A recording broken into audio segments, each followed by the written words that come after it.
There it is. Here we go. Welcome to the Bob and Tam show tonight. We got microphones. I don't think I cleared them to make them come on yet. Oh, well, we'll see how that works. I'll put it on this side, so he won't be as loud. So how many people are on? I can't tell. He's gotta check it out and see here. How many people? I turned on my phones too. I don't think I did that either yet. Check. All There right. And I don't know if anybody's on. 502. So hopefully we are. There's a few people I see popping up. Let's see this.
Mute. So far away, I can't see it. Welcome back. How many of you could read lips? Probably not very many. And, So probably since you did that. So wherever you started. All right, so we'll start all over again. Oh, geez. So I don't even know what the heck I was talking about. I don't know. Been pretty busy today. I worked on the boat all day. Didn't get everything done. The interior is all done. I have a video tomorrow we're going to put up tomorrow night, that's going to show you what we've been doing the last couple of days, getting the boat ready, getting all the gear ready to go load up to the truck, all that kind of stuff. And she's doing the trailer. We got the bikes in there, got them all loaded up. The chopper is staying. Just for the fact that putting 3 bikes in there would be we wouldn't have a lot of room to move around. If we come back next year to Daytona, we're going to do it a little different. And we'll see how that all goes. We'll see. We'll talk about that in the future video. So what else we're talking about? So I worked on the boat all day, got the interior all pretty much back together, got the radio, got the depth finder, all that's working really good, got everything back together, bolted down, screwed down, wires zip tied, everything. So everything's looking really, really good. She loaded the trailer up all day. She's not quite done yet. Pretty much just the kitchen and then a few things in the bedroom. Usually we got to go to the store and get a few things. Oh yeah, we have no milk tonight, so. Yeah. So we got to go to the store after we get done here. Those ended up being those jigsaw blades are the wrong ones. That was for the old style that I used to have. Now the new style's got the ones that all the other ones I had. Luckily, I had one that I had before. So you got it to cut? Yeah. Did it fit? Yeah. Did it work? I just got to take the old ones back, get my $15 back. So got that all done. So we're pulling out. I don't know if I told you, you probably didn't hear that. So we originally were thinking about leaving Tuesday for the fact that our first stop from here, about 400 and some odd miles, is going to be in Wilcox, Arizona. It's pretty getting close to the border down there to New Mexico. She likes to do a whole drive through New Mexico and get into Texas. I think is the second night Stockton. Did we make it that far? I think so. So the first 2 days are usually our longest. Like we'll try to do 400 or 450. Distance from Wilcox, Arizona to Stockton. Fort Stockton, Texas. Yeah, that where it's at. That's 900 miles, I guess. When you go to, it's in there talking wrong Stockton. Fort Stockton. Distance from Wilcox, Arizona to Fort Stockton, Texas. Now let's see. There it is. Okay, so we're back. Yeah, 470. She's out here talking to me. 477 miles. You got Alexa plugged in? Who is that? No, she's reading off my Google off my phone Oh. because I was playing music. So yeah, so our first night should be in Wilcox. Could you get his sign language? That's what they said. He talks with your hands. They said trying to interpret what you were saying. And so that's what we're going to do. So originally that's what she said. Oh no, he's going to leave on Monday. So I was actually thinking about, because what ends up happening is Tuesday, we're going to be in the rain all day long traveling. And then towards the end of the day, Which isn't fun, but the wind's going to kick up. Arizona, at least, hopefully we'll be out of there Wednesday. Because she says, why don't we leave Wednesday? Well, they're predicting over 40-mile-an-hour winds. When you're pulling a big old trailer, that's not always our friend, Mr. Wind. So it looks like it's coming from the southwest. So it should, maybe it'll hit more of the back of the trailer versus the sides of the trailer. We'll have to wait and see. So, but we are going to try to leave Tuesday. But my original, I got up this morning and I was looking at the weather and I said, why don't we go ahead and get up tomorrow around noon or something like that, and we'll leave and we'll go ahead and go down the Quartzsite. We'll go down that way and go around. We'll stay in Quartzsite overnight. That's about 2.5 hour drive from here. We'd stay there overnight, and then from there we wouldn't have that long of a haul to get into Wilcox if it rains all day. Wouldn't be in the rain all day, because the rain we have to go a little bit slower and crazy people on the roads and all that. So she wasn't too keen to that, because then she said, I'm thinking about leaving on Wednesday. And I said, well, sorry, there's 40-mile-an-hour winds. We ain't going. And then the rest of the week, it gets cold down in Wilcox, gets down into the 20s. And that's just not great for the trailer. We'll have a little bit of water in the tank, but we won't have enough in our gray tank and our black tank yet to where I could turn the heating pads on, so our water could end up freezing, which wouldn't be a good thing. No. So that's the plan. There it is. So we tried to put some mood lighting back here. That's something we've been wanting to do. I bought all this kind of fancy stuff and kind of, a lot of the YouTubers do it. I've had this stuff since, I don't know, last year sometime, and never did. I think I bought it last year when we were on the road. So I probably had it about a year and never used it. And we were going to do it at home and it didn't work out. And Chris kept thinking about doing a studio and it didn't work out. So here we are. So the garage is almost done. And Jim, which is the other relative of our daughter, her father-in-law, he came over today and wanted to see my bike. Couldn't get it to start. I didn't want to put the charger on it. It did crank over really quick, though. It was really surprising. And so on the Evo motors, I don't know if they even have a choke on them or not. We got to pull the carburetor, got to pull the air cleaner off and look inside. But I ain't got no time. A lot of people give me some great ideas on that for the compression. I found a thing which I'm going to probably talk to everybody about. I'm going to do some research on it. I found a compression release valve that you can put on one of the cylinders, but not in the cylinder. It's on the spark plug. So they give you, they give you two different choices of spark plug that's got an extended reach. And so you put that whole spark plug in there with the adapter on it, and it would be a lot cheaper than taking the head off and having it drilled and put in and all that kind of stuff. So, but somebody else said, I've had 3 people tell me you should do a compression check first, which I definitely will do all that, but we're not going to do any of that till we get back. I just don't have any time right now to tear into that thing or monkey with it or anything like that. No time. Oh, we found I found it today. My Stubborn American patch. We actually did, I've also got the other one that says, I guess that's when we went to the year after that. Yeah. But we've got the one, did I ever hang that up? I guess not. Did I put it over there? No, I guess I didn't put it. We actually broke the world record with Adam Sandoval. I thought I hung it up, but I don't know where it's at. Have you seen it? No, I don't have any idea. I know what you're talking about, but I seen it the other day and I was like, I'm going to stick that somewhere. I thought I stuck it by the bulletin board, but I guess it's not there. So that's kind of the plans. And if you're anywhere near Daytona, we should be there plenty of time by the 18th of February over at the Beaver Bar. So there's a new bike fest coming in Columbus, Ohio this year. Didn't hear about that. I don't know. They made me forget what I was talking about. Sorry. Just like the butt in. Well, I'm trying to answer comments well, you too. Wait a minute. I stop a few seconds, and that's what I'm waiting. You don't stop. Charles, where's that rally? Hang in there. You might need to hook a trailer to the boat to get out of Bullhead.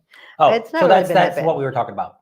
So the 18th, we are going to be at the Beaver Bar. I don't know. You might just know what time it starts. 10 o'clock, 11 o'clock to 3 or I would assume. So it's actually the same day that the Daytona 500 is going on. Didn't realize that until we started looking at the Daytona 500. So what that is Midwest Motorcycles, which is a guy that if you go on our Sturgis page, they put a bike for sale, which I'm letting them do it just because I know who they are. Normally I don't let people sell bikes, but he must have a bunch of salesmen there now. I guess he's not really. They had like 2 people were listed as who you would call to talk about the bike. Mm-hmm. So I don't know, maybe he's stepping back and letting, I don't know. We'll find out when we get there. But he's been in business for 30 years and he's one of the original people for renting motorcycles. And we've always done 3 or 4 years here. We've been doing stuff with him in Sturgis and in Daytona down there. He's the last, other than the Indian dealer, which I don't know if the Indian dealers moved yet or not.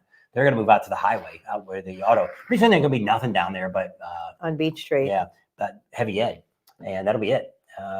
They chased everybody out.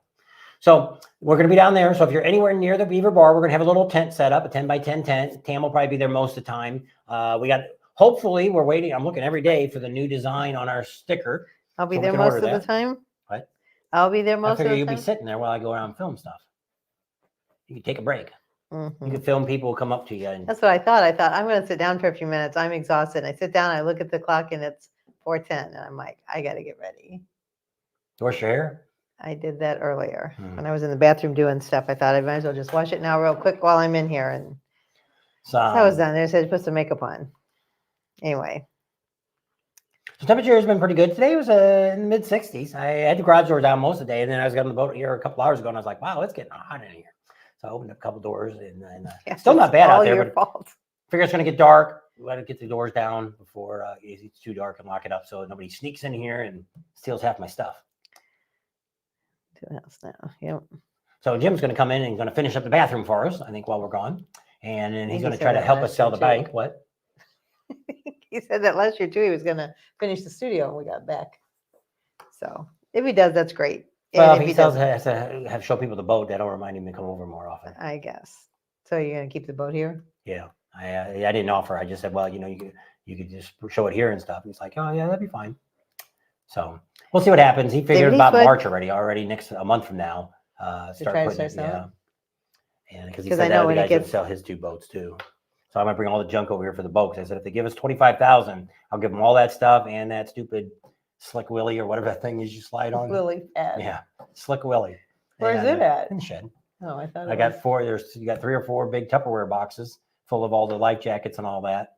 And then I'm gonna pick up a flag because I went ahead and threw the seat cushion one in there. I was going to throw the flag in there and then just throw 3 those cheap ones inside the buy boat. a flag on a wooden stick. Hey, I'm just giving it to them so that way if they decide to take the boat out, We had a they're legal. plastic one, and it was like It melted. It got Yeah. droopy. it was like It got limp. you tried to wave it, and it was just hanging there. It was not good.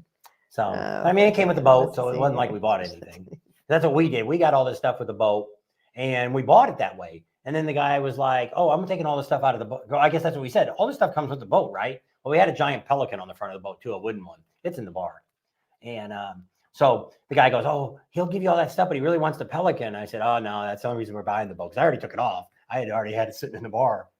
Had it on at first, I think. We kept it on for a while. Couldn't see around it, damn thing. It's a big giant wooden one, and so I took it off the front. The guy had a lot of David stuff. Hamilton, It's got a barbecue how on you the doing, David? back. Propane barbecue. We've quit using that because you have to almost back the boat up backwards or cook outside. I mean, cook out in the water because once you pull the boat up onto the dock, hot dogs rolled off the grill. They kept falling off the wall. It's like, who wants the weenies? And we're all like, yay! And he opened up, and all roll out. Rolling weenies. So we ended up not really using the grill that much. The guy originally had back there too. He had 2 seats back there too that you could fish back there. So you could have the barbecue in the middle and then 2 seats on the back. We got rid of the seats a long time ago. She said, "Do you still have those seats?" I think took them to Goodwill. Got rid of them. So I brought the grill back. Got the thing. I got to get a little strap to put the little tank on so it don't fall off. So what dates are the Columbus, Ohio Bike Week?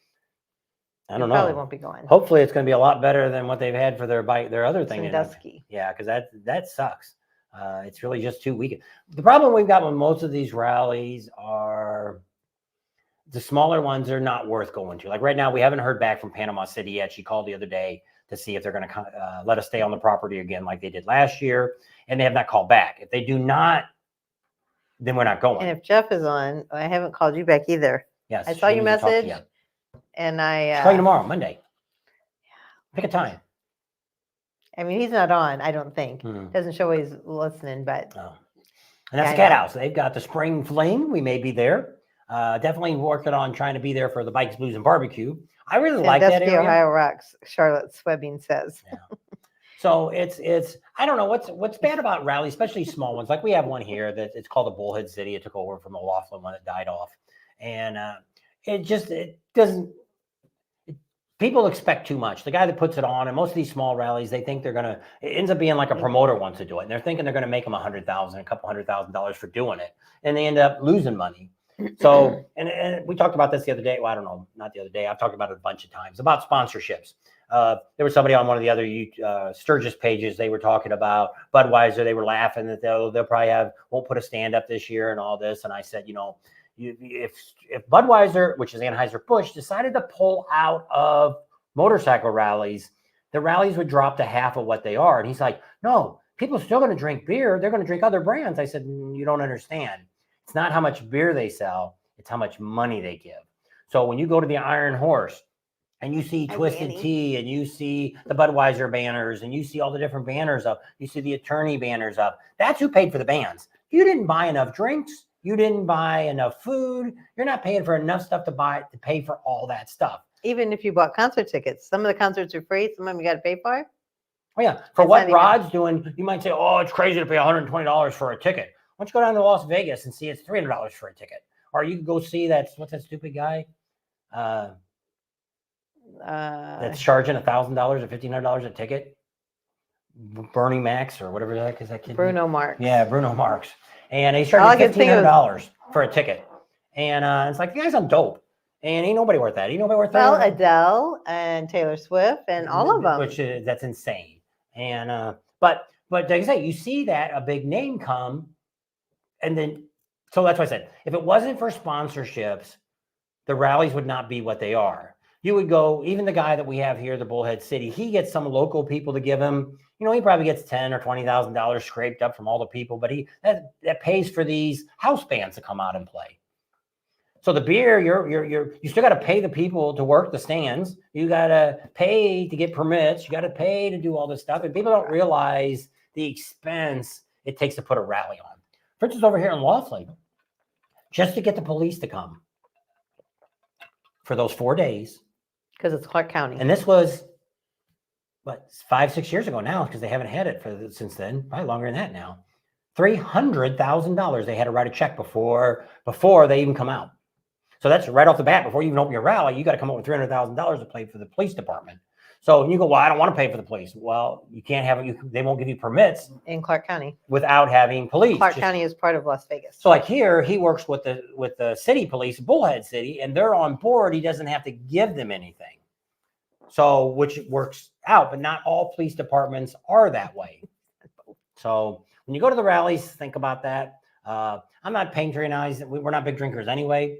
We're big Anheuser-Busch people anyway. Yeah, they did something stupid, but it wasn't like they were selling cans. They were going to sell it to the public. You don't realize that they did that. We might have got one day. I don't know if they're even doing it anymore. But if they see somebody does something that's maybe Mr. Beast, he might have got one with his picture on it, and it would say Bud Light, and it would say Mr. Beast beer, but Bud Light underneath it, just like that person got. So it's hundreds and hundreds of people have gotten that. It just happened to be this person that everybody disagreed with. But it's the way the world is now. Hey, David. So who did I see? Big Ben's going all the way up to Alberta, Canada. So you're going to be back for Daytona, but I mean, we'll be down in Florida for a while because he was the one that we were going to maybe go over to Tampa and see. So we'll be in Des Florida. is on. So once we get there, the 16th or the 17th, we may be there before that. Once we get there, we will be staying in Florida till we head to Myrtle Beach. Even if we don't do Panama City, we will still be in the Orlando, Daytona area till we head to Myrtle Beach. We'll just probably get to Myrtle Beach. We'll have a little bit more leeway to get to Myrtle Beach. We won't be rushed as much. I think we had originally 2 days to get there. Now we'll have 3 days to get up there. Yeah. So Des, we saw you on, I guess El Buffalo wrote or did a video on all the people he met last year. And we saw you in quite a few of the pictures. So I was like, oh, there's Des. So what? Don't remember that? Yes, I do. I'm the one I had the video on. Well, I'm just saying. So what are you looking at me crazy for? You're kind of theatrical there. You've been we have a couple snoots before you came down. No, I did not. Just my water. We have a Marion, Ohio Popcorn Fest every year. Friday night is always a fun thing, country. So there's Bob, our $27.99. And who's going to the Sons of Speeds? That's the first Saturday of the rally. Friday and Saturday. Friday is the time trials. They practice and all that. So it doesn't take up the whole day. We're probably going to be there some Friday and a little bit on Saturday morning. And then we never, ever got to go to it. We want to go to the land this year. Yeah. We've been to the land, but not during their Saturday. Yeah, they only do their Saturday. Their bike week. Yeah. Their bike day. Event. Yeah. So we want to check that out, and we want to go there. That's Karen. I don't know if she's on or not. That's her big thing. Yep, Karen. She lives there. Yep, she does. She lives there. And so we're gonna come down to the land, and we'll probably get there after 12 and hang out there, have lunch, and spend the rest of the afternoon down there because we just never been there. We'll also be Thursday. We'll be at Willie's Chopper Time Show. I've been talking to Willie on the phone about my bike. I want to do a video on my bike soon. We got some more controversy on my bike. So a lot of people think that the video I did the other day, I was kind of peed off about it. I really wasn't. It was just one of the videos I wanted to put out to let you know what people say. And for me to explain, because when you start doing just like that video, it hit 13,000 views already. And we haven't been doing real well with videos where it's actually kicking up. Having the chopper really helped the channel, helps get us going. We may do more bikes like that if we don't get into the veteran thing. We'll know more. By the time the rally's over this year season, after August, we should know if our veteran thing's going to kick off or not. If it doesn't, we may be doing what we're doing now. We may be buying, which I might be going to Copart and stuff, maybe picking up some other bikes and fixing them up and maybe selling them, or maybe we'll give them away. I don't know what we'll do with them, but it'll be more of a content for you guys to talk about and give me suggestions and things like that. We haven't found out a lot about her parts yet because the guy we talked to, John, If he's on tonight, He's been on vacation. Yeah, he hadn't like even- all week. We've called every day. Oh, he'll be in tomorrow. well, he said he's not here Oh, he's today. not there. And then she just said he's gone all week. That would have been So the easier. other day, she called Friday and said, "Oh, he'll be in Saturday." Oh, okay. Called Saturday and he said, "Oh, he only works one Saturday a month, and I don't think this is a Saturday. I ain't seen him." Okay, Monday. Des says going to Eureka Springs for spring clean, then coming back for Thunder Beach at Panama City. So Des also said she would be in Daytona. So we'll see her there. So we're hoping to do Panama City. Like I say, we got to wait and see how that all goes. The campground we used to stay at is really jacked their prices up, just like all these other places. We could try to see about the state park, but I don't know if we can get in there this late or not. For where? For the state park there that we stayed at in Panama City before. Mm. Because we don't know anybody in Panama City that would host us We a place did to meet park. 2 people. Well, we met people, but they had condos. They really couldn't have a place for us to park a trailer at. I don't remember. So, Well, one guy we'd met in that Brookview, and he says, "Oh, I got some land down there, and I mean, we probably have to boondock, but which was fine, but I don't know." So, so anybody knows anybody that's in Panama City that has a place for us to park the RV, other than on the street, and all other than in an HOA where they're going to hassle us and things like that, let us know. Like I said, we haven't got back. If she'll call next week a couple times, Monday and Tuesday. If they don't call back, then we'll see what happens. I don't even know what that place in. Well, one was called Sandy Pines. That was the one up from Frank Brown Park. And the other one that everybody always told us to stay at, it probably got hit by that St. Anthony's. Sandy Pines State Park in Florida. So now I can talk to you guys. I missed Chillicothe Rodeo. Do they have one up there? Because there's one out, or is that, I don't know what the name of that one is. Oh, this must not be it. There are still the same spots left at the state park if earlier this week. So And don't wait. what state park is it? Which state park is it, Des? When you're alive in Charlotte. So Neil and Charlotte are talking back and forth. Florida State Park. Oh, Florida State Parks. Chillicothe, Ohio. Okay.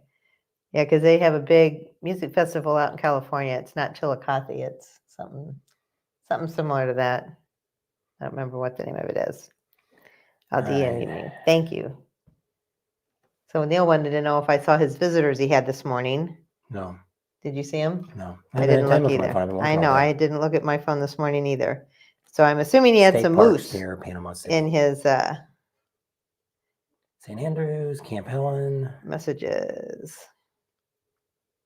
Camp Helen. Steven sent me something. I don't see anything from you, Neil. St. Andrews? That ain't it. No. Oh. I don't know. I don't see it.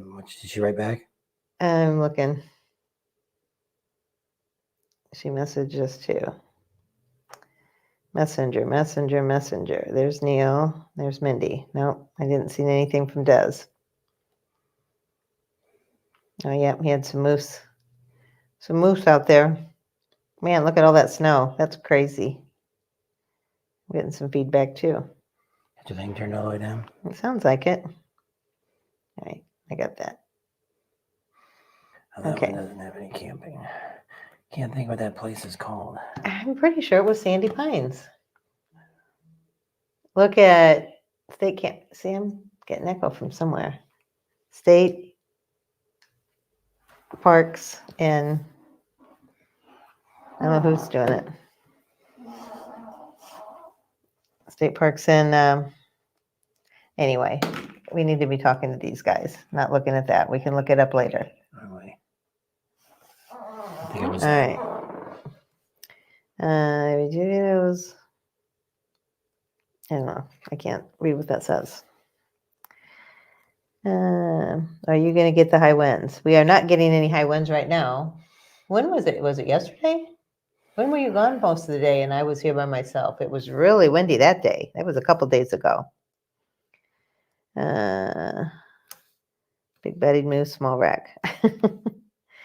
I know. We get a lot of wind up here in Bullhead City, but right now, well, it hasn't, like I said, the other day was, but I don't think today was too bad because I was in and out of the trailer all day. So yeah, it wasn't windy up here today.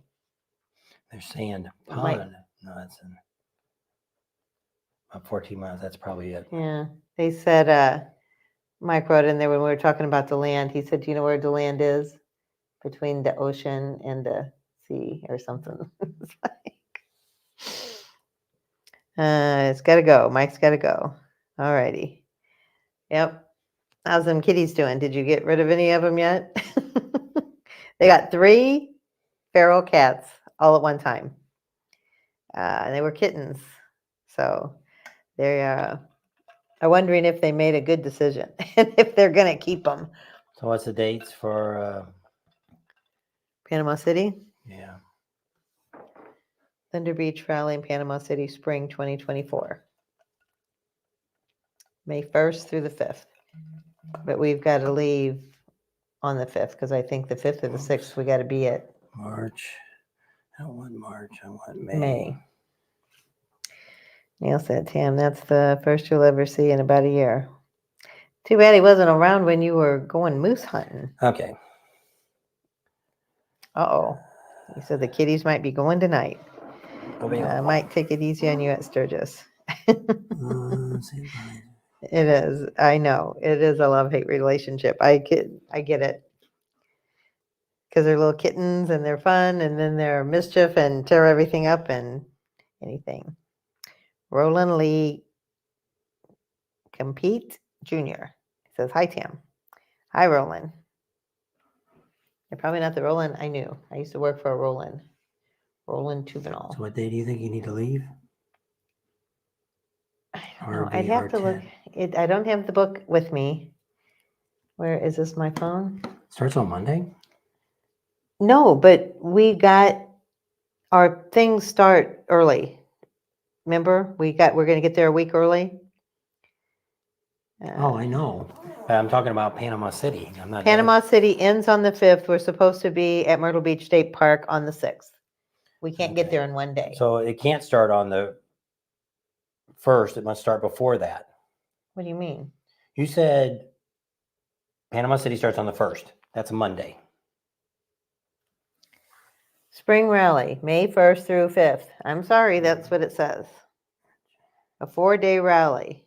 Maybe it's 2024. There's May. Starts. So you would get there on the 30th then.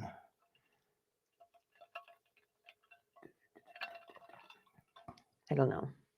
And they're all like crunching everything together. We got to be there by what day?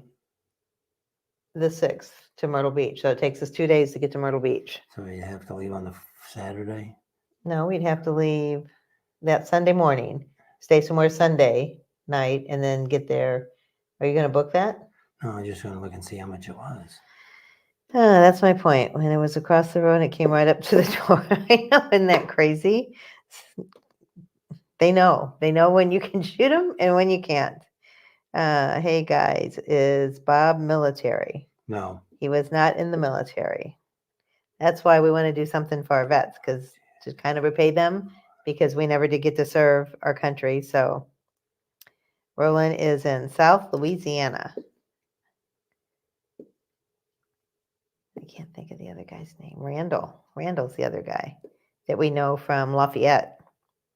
He's in Louisiana. So how far south in Louisiana? I just checked. There are no more spots for the state park. I wished I would have known. I don't know. Actually, it's like there's one right here. Well, the one he's looking at is a different one. We stayed at, it was a little north of where Frank Brown Park was at, right on that 79. Yeah. I think that goes up. It's really not bad. It's 2273 a night. Got 30 amp and 50 amp. The spot is 31 feet long. I don't know. Camping pad lane, camping pad width, 15 feet wide. RV site, 10 spot trailer site, pull through. There's 850 Moto, May 5th, 4th, and 5th. There are also special air show days of the Pier Park Bridge to include the famous Thunderbirds. Oh, that'll be cool. That's a nice little spot. Yeah. I don't know. So I don't know. I didn't know that. Did they have those before the Thunderbirds go over? Or maybe that was right before it started. It seems like I do remember some going over. Do you think the police will be as bad this year in Daytona as previous years. I don't know. We've never really had any Well, issues with the the problem with the police really isn't a problem with the police. It's typically you need to follow the laws. Just like on Main Street, you can't smoke your tire down Main Street. You can't rev your bike up. Can't You do wheelies. Yeah, you can't do stupid stuff. You have to have sunglasses or proper wearing glasses. Can't wear sunglasses at night. And the people that usually get pulled over have done something they shouldn't do. They drew attention to themselves. Yes. And we've never been pulled over. Out of all the times we've been rallies and rode around, and we really ride a lot now in the cities and all that, and we've never been pulled over. The only time we got pulled over was in Wyoming, our first trip into Sturgis.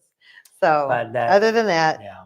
So, but we don't see a lot of that. And, when I see a lot of these videos down on, like we seen a guy that there was a video on him. He had a vet flag on it, and he had revved his bike up 3 times, and the cops walked out there and told him to stop doing it. And he just went around the block. Here he came again. Came up to him again and said, stop it. 3rd time, they said, you do it again, we're going to give you a ticket. Here he comes around again. So there they did. They pulled him over, and all these people come running out there. Oh, he's a vet. Got to leave him alone. No, he's a stupid moron. I'm sorry. I'm great that he's a vet. Thank you for being a vet. But some vets can be stupid. Anybody can be stupid. Doesn't matter what you are. But if they tell you to stop doing something, you should do it. To me, that's the stupidest thing I've ever seen anyway in Daytona. I don't see it as much in Sturgis, maybe because the street's longer. It's these people that go around and around. Sometimes we sit there and do a live. And it must be some of these guys are on crotch rockets, and it could be any bike. I'm not picking on a crotch rocket. 15 or 20 times. And it's like, dude, ain't you got a freaking life? Go someplace, go for a ride. And I'm sure they Beach. like their bike, and they just want everybody to see them. So there you go. We done seen it. Get on down the road. We don't want to see you anymore. And it's like, I think so too, Dave. He says he thinks the cops are pretty lenient. He said you just have to obey the laws. Is that Daytona, Dave? Yep. See, he lives in Daytona. There's Ratfink. And but when you look at all that stuff, well, he's there too. Ron Ratfink, he goes over there to Daytona and stuff a lot. Do you think the cops are kind of tough over there in Daytona? He says you're not military, but you're a Terminator. So it's. Did you see the commercials for the? Arnold's going to be coming out on the Super Bowl. He's going to be the new State Farm guy. I'm going to pump you up. He's a State Farm agent. Yeah. I don't know. So was doing that. He said, too bad Ratfink's not here. He would enjoy that. But I'm getting fired up now. Yeah, give me a red shirt like he's got now. I can wear it. It's a red State Farm across it when he does his little thing on. He's probably just going to do a commercial. Probably. I don't know. Oh my goodness. I worked a lot today. Yeah, if you're an idiot, the cops can be idiots too. Right. Well, that's what when we do most of these interviews with the police department, they always say the same thing. If you want attention, we are happy to give you attention. If you watch Live PD, same thing. It's the same thing there. Most of these stupid people, it's like some stupid kid like the other night I was watching, must have been Friday night. And he blew past the cops doing over 100 miles an hour. The cop hit his lights up. He took off. They couldn't catch him. Next light, they hit the lights again. He took off again. Well, then they finally seen him, and they went down to like in the crosswalk area, drove down there and caught up alongside, hit his lights. The guy pulled over. He was a young kid. Gets out of his car, and he's like, what did I do? You just went 100 miles an hour down the street. Me? When?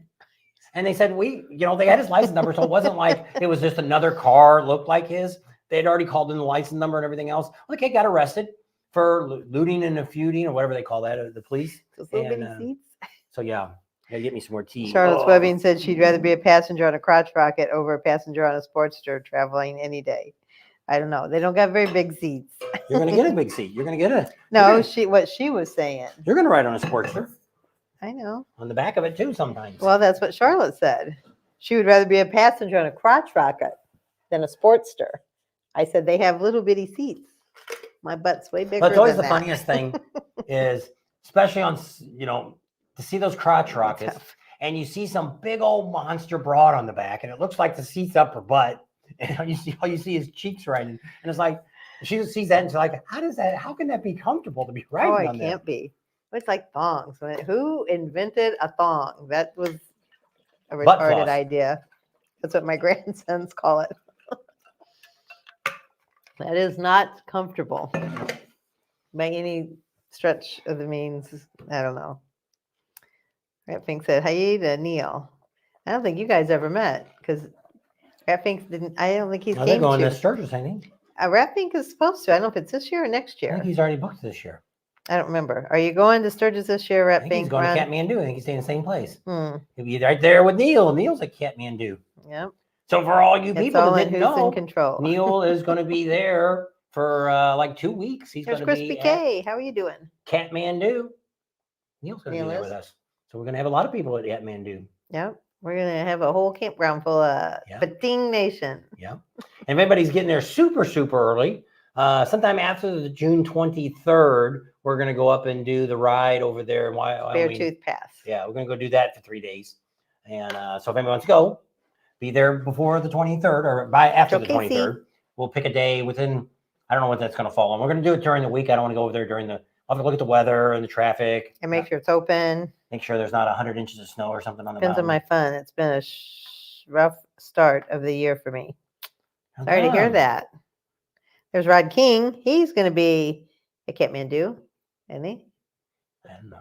I think so. I He's think the so, one that bought the trailer. Yep. He's coming. So yeah, Gary's so we're going to be get there. a He's going bunch to be of there on people. the 29th. A bunch of people are going to be at Kathmandu. So it'll be a great time this year. And we're going to do a lot of great stuff because when we get there, we're going to be there already in Sturgis on like the 10th or 11th of June. So we're going to be giving you great rides. We're going to show you every freaking ride you can find. And we even met a guy that he's known as, don't remember?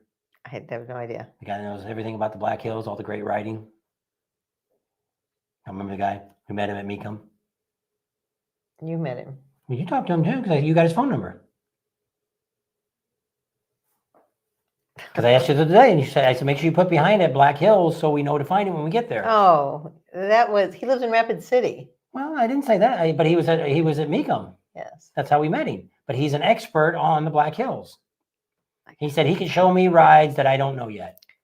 So we're going to find some great rides that we don't even know yet. So that's going to be kind of exciting. Doing okay. Just waiting for spring. I know. Aren't we all? Although it hasn't been bad out here. So how bad is the rain in Florida? You guys got a bunch of rain today, wasn't it? You had a storm come in last night. Seen it on the weather. All that rain, it's going to be ahead of us. That would be cool. Des said she saw a grizzly bear last year while on the Beartooth Pass. We seen a bear. Yep. That was up in Washington State. Right they had dragsters and some street outlaws. Guys were passing through Destination Daytona and tore through the grounds up and burned with burnouts. It was called Sick Week. Look it up. Going next year. Which Teddy down there at Teddy Morris is doing a lot of stuff now. Never heard from that guy either. I seen something on there. Well, he might have blew off the dog. Maybe it was in it. I believe so. Myrtle Beach is the 10th through the 19th, Erlene. And then we're going to be there the week before. So we're going to be getting there on that Monday, and we'll be there all that week, and then we'll be there when the rally starts. So we're going to be there a long time. And we'll see how it ends up being. We don't know. Barefoot said it rained today. Barefoot Landing, which is where all the big vendor trucks in Myrtle Beach used to be, is gone. They're not allowing. They're not gone. It's still there. They're not allowing the vendor trucks there no more. 26 days till Daytona. Yep. Countdown. Dave's crazy trailer said. Countdown. Yeah, I have to make sure, but I'm pretty sure. Well, he's been keeping track every day. Well, no, this was the Myrtle Beach. Somebody else was asking about. It should be in my phone here. Let me. So we don't know if we'll do Myrtle Beach after this, but we'll wait and see how it all turns out and what's going on and yeah, the 10th through the 19th is Myrtle Beach, May 10th through 19th. So we're gonna get there. Everything's blue, so how do you know which one's You just have to click. We're gonna get there on the 6th. It's when we get to Myrtle Beach. And then we're there till the 20th? I guess. Is that what it says? It starts on the 10th and goes to the 19th, I guess. No, that's Landon's birthday, the 20th. And is it Dave Wilmot's birthday? Call Sue today? I tried. She didn't answer. That's your friend. That's my old girlfriend. She got to call and keep tabs of her. See what she's doing. I'm not staying in Daytona, but we'll ride back every day, only 75 miles away. Who's that? Rat Fink. Oh, that's right. Not going to stay at Cackleberry. See your old buddy. I'm trying to get the wife to go on a 10-day trip in June. We would include Sturgis, Black Hills, and Yellowstones. I want her to understand more about Sturgis. Well, that's cool. If you're up there during that time, let us know, and maybe we can go on a ride with you and So we'll get be to there meet your from wife. June 10th. Is that when we check in? 10th through all the way through the end of the Sturgis rally. So we'll be there all that time. So first, we're going to be in Rapid Thumbs up. City from the 10th to the 22nd of June. We'll be in Rapid City for 14 days, and we're going to be doing all of our rides over there. Custer, do Custer State Park, do all that stuff that's over there. A bunch of great places to eat. We'll go out to the Badlands. Maybe we make it out to the western town. I don't know if we'll make it out that far or not. We'll see. And So do the all that. June 23rd. That's when we move to Kathmandu. Yeah, but Des wanted to know when we were going to do Barefoot After the Pass. 23rd. Yeah, so it'd be somewhere the 25th, 26th. I don't know what days of the week that is. Yeah, I don't know. Because what the idea is, we can leave the trailer there unattended. It's not a big deal. If we leave it at the first place we're staying at, they probably have a fit if they know we're gone for a couple of days. Charlie got bit by a snake. And so we're not going to go there and leave the trailer. So June 23rd is on a Sunday. okay, so it could be Monday, Tuesday, Wednesday. Might do it the The Monday. 24th, 25th, Yeah. 26th. Get it out. If the weather conditions Yeah. are good and it's open and that's right. That would be just a tentative plan. They've We're priced going to talk me to out. Speeds because they went out there too. Maybe they'll go out this year. Maybe we'll go with them. And see Oh, if they yeah. ride out there. They ride out there a I lot. will be at the state park in Myrtle Beach for the week. Oh, Which that's state cool. park? The one St. Andrews? in Myrtle Beach. That's Myrtle Beach State Park. Oh, It's that's the same one we're at. the one, he didn't say which one. He just Well, said there's two. We're at the only one that's actually in town. The other one is way out of Huntington town. Beach, Yeah. it's called. So we're the one that's right across from the Harley Harley dealer. dealer there, Caddy Corner. That's where we're staying at. And that's where we've stayed ever since. No, that's June. What? That when we were going to go to Beartooth Pass. being June 24th, 25th, and 26th. Yeah. We get there early. Sturgis is the greatest place in the world. I'm going to try to meet Darian and Fink says, okay, so look us up, Fink. Let us know when you're going to be in there. It's June. Jaron and Marie in And we'll probably Columbus. go Well, come that'd up be cool. to. I always keep thinking St. Augustine's is south, but it's actually north. He does it all the time. I don't know. For some reason, it just always seems like it's north. Is that Destin north? Or is that south? Destin that's is in Panama west. City. Destin, yeah, that's in Panama So City. Jacksonville and I know where St. Jacksonville is. Augustine's, they're both north. And then like Cocoa Beach, Melbourne We don't really go that way then. is all south. Port Orange, that's south. Because every time we go to get on the 90, he's like, which way, which way, which way? And I said, It North. turns around. I don't know. I know it's certain here in Bullhead. I still do, and I'll be driving down the road, and I'll swear I'm going north, and I'm going south.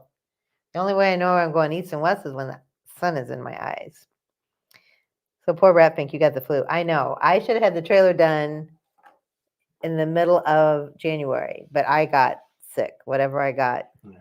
we finally got the Cocoa Z-Pack. Puffs? Do you have the Cocoa Puffs?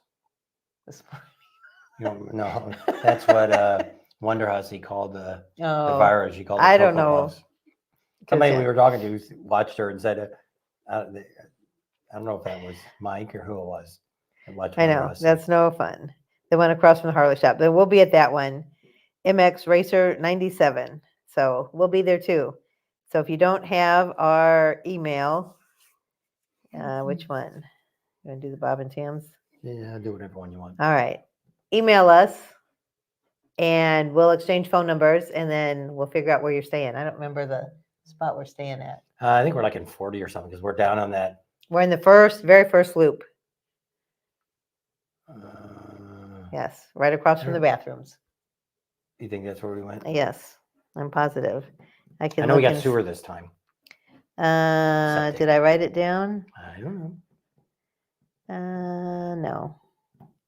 I thought I might have wrote it down, but I didn't. We All booked right. it one before we left.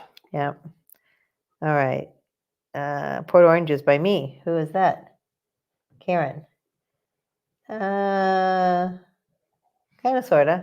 It's closer than Daytona, I guess. My Chief farted. He always says that. Port Orange is where we stay during Daytona Bike Yeah. Week. stay at Sam's house. So no, we're probably not going to go to Ohio Bike Week this year. Probably not. St. August is north. Yes, I know that. He always forgets. I'd like to ride to the Cape and watch the rocket launch. That would be cool. I went one time. We were going to go, and I said, "You want to come back and watch?" And she says, "No, they'll probably never take off on time," and it did. Yeah, I know. And then they were like, "There it is, there it goes." We were on Main Street in Daytona, and I'm like, "Where? Where?" They're There's like, a "Right there, telephone right pole in there." front of her. She Yeah. didn't see it.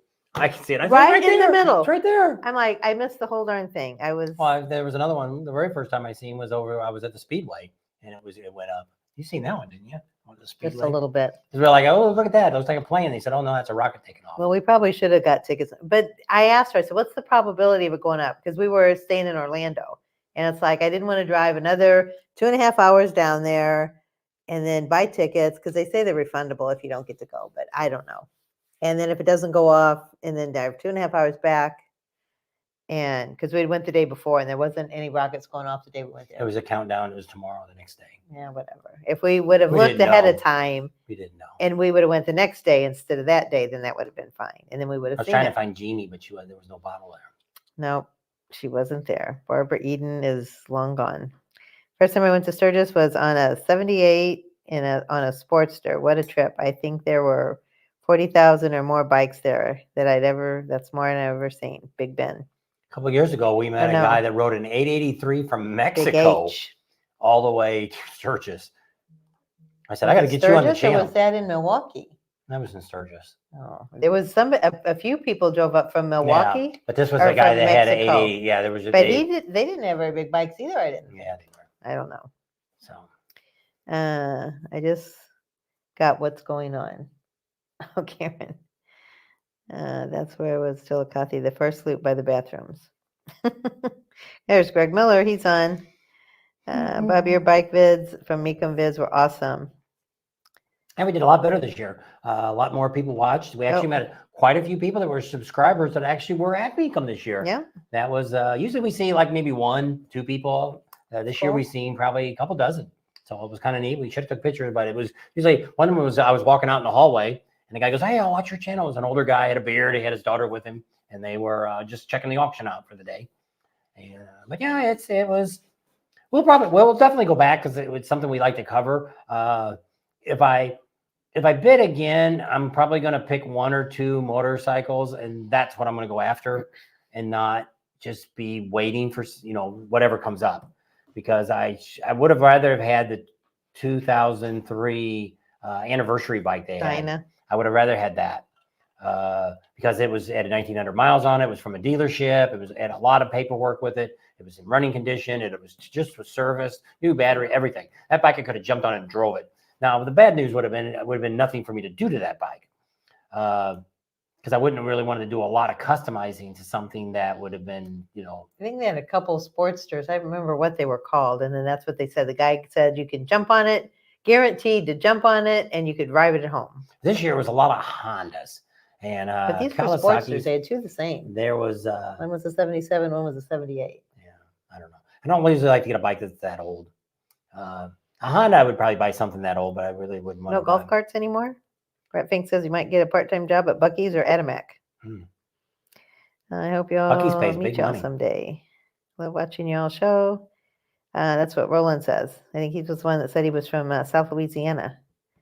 I watch almost every night before I go to bed. There you go. We used to have some YouTubers we used to watch. Did Mecum Vids get good hits this year? Getting good hits? They said, well, for our videos, yes. I'm very pleased with the outcome of what we had, but I mean, I bought a bike too. That's what made part of it was that. That's cool. So we won't be there. I don't know. We'll see how it goes next year. There's a couple bikes I'm looking for, which are actually bikes. My first 2 original Hondas that I had, I would like to get, but I wouldn't pay the crazy stupid money that people were paying. That Kawasaki that I don't know if any of you guys watch that Cycle Drag or not. He was talking about that one bike that I think it sold for like $80,000 or $85,000, and the serial number was welded over it, and they couldn't prove its authenticity. And so Scott Schuler, are you the one that knew the cabinet people when we were in SEMA? SEMA show? If you are, email us. We had some questions for them. He wants to get some cabinets to go in here, and we didn't know the name of the person that you knew. So, whoops. I don't know what I did. There it is. Messing things up. Yeah, I just want to take the comment off. How do I take the comment off? There we go.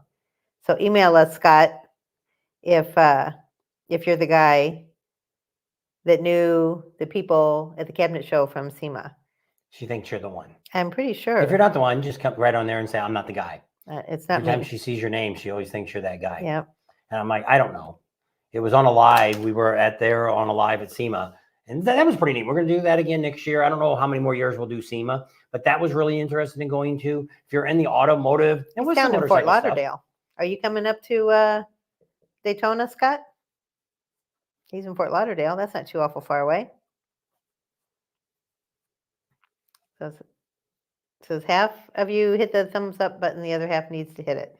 Question, Neil if anybody's says. going to Daytona, have you Bruce booked your Neil. hotel rooms, and what are they charging this year for hotel rooms?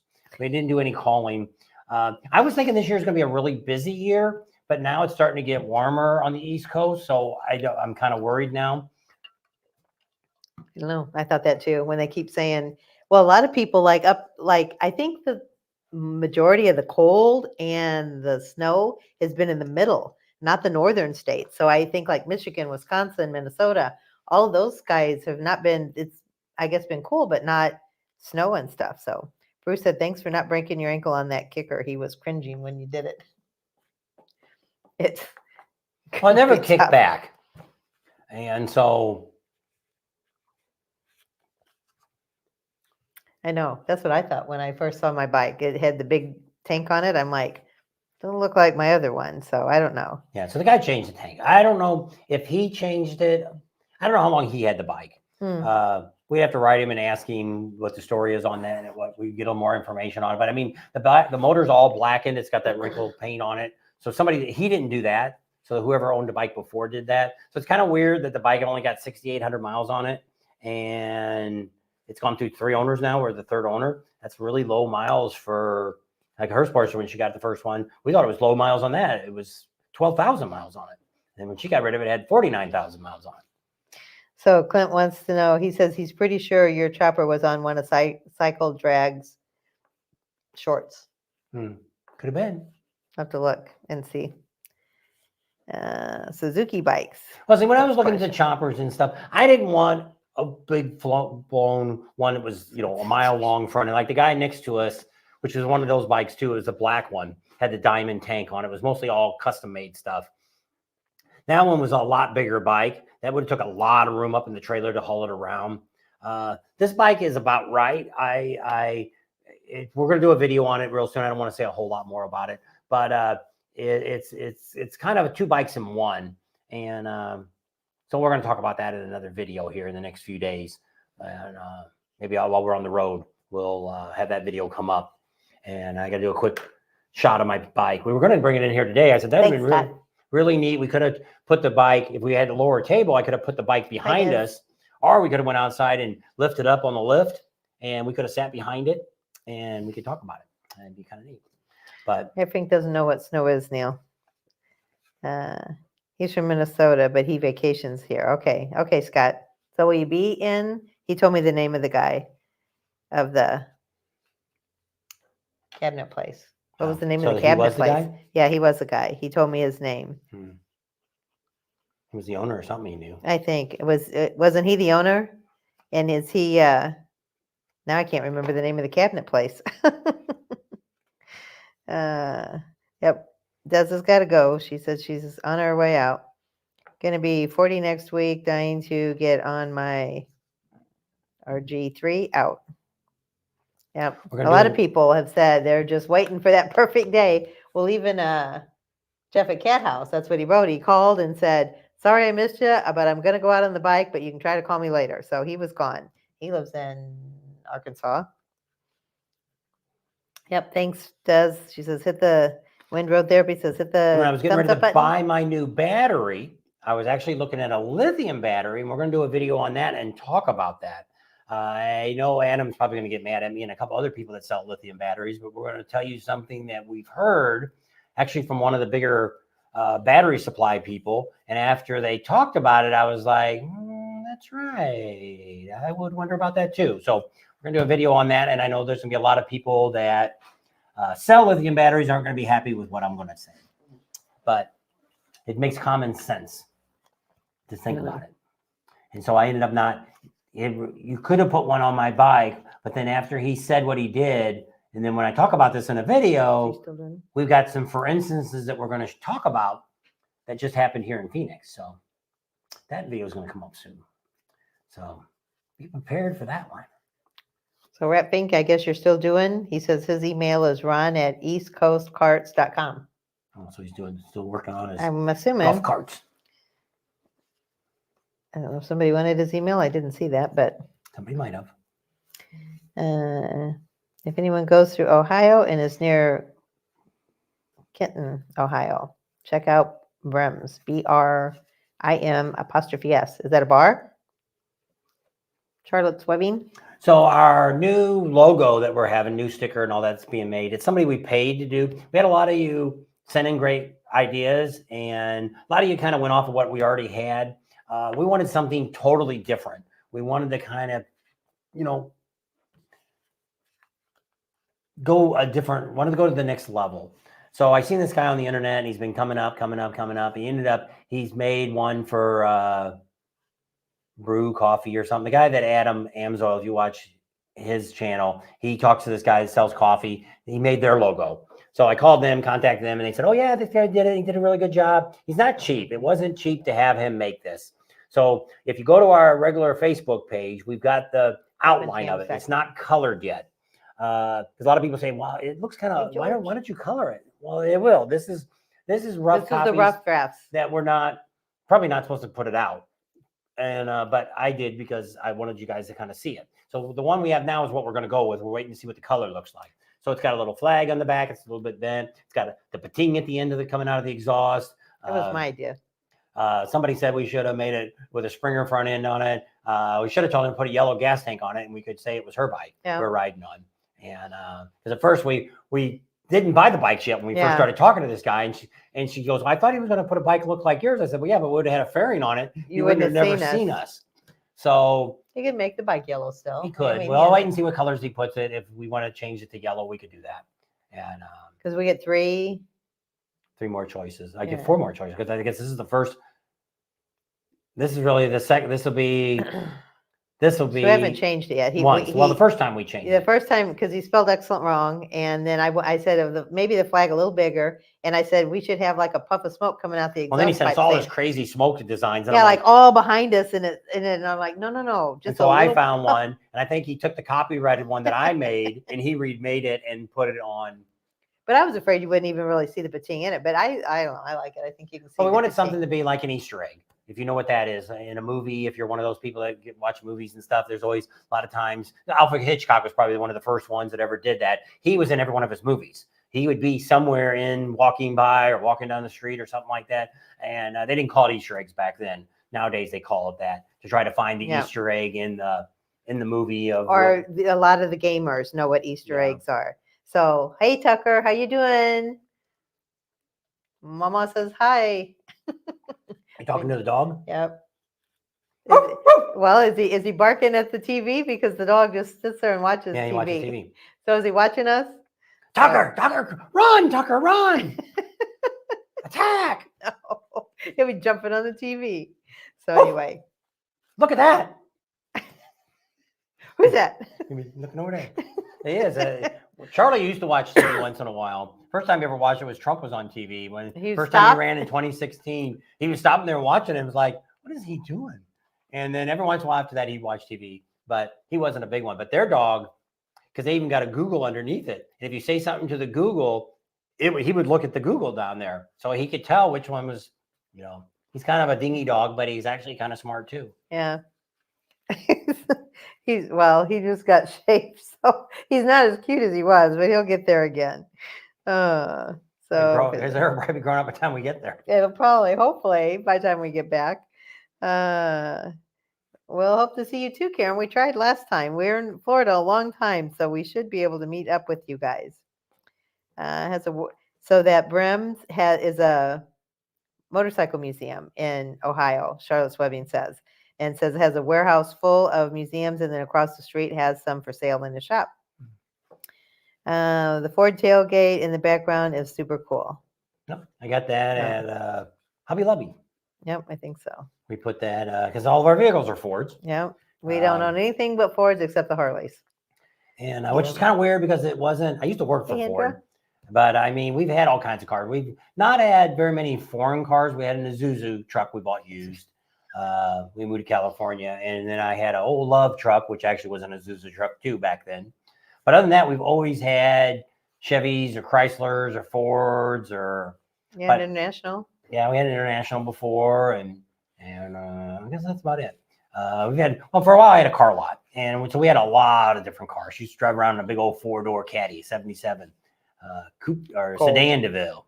It was kind of a copper color or a gold color, and when she was in real estate, she'd ride around in that big old Cadillac. I got pulled over once. Then she had a 911 Porsche. Yep, and yellow. Took that away from her because she was driving on the sidewalk with her daughter in the front seat. Somebody called me. Then she drove a 64 Chevy Nova with baby moons on it. Grandma had it with a straight 6. No air, no nothing. Had that. And she drove an AMC. That's what he wants to get his Jeep back. Yeah, I want a 79 CJ7 with a 304 with an automatic. Orange. Yes. I could always paint it. Still have my 67 F100 I drove in high school, Joe says. There you go. It's a good deal. Yep. My first car was a 67 Thunderbird. I had that for a long time. Bought it out of a cornfield. Never ran. Should have never. It did run. I drove it to school for a while.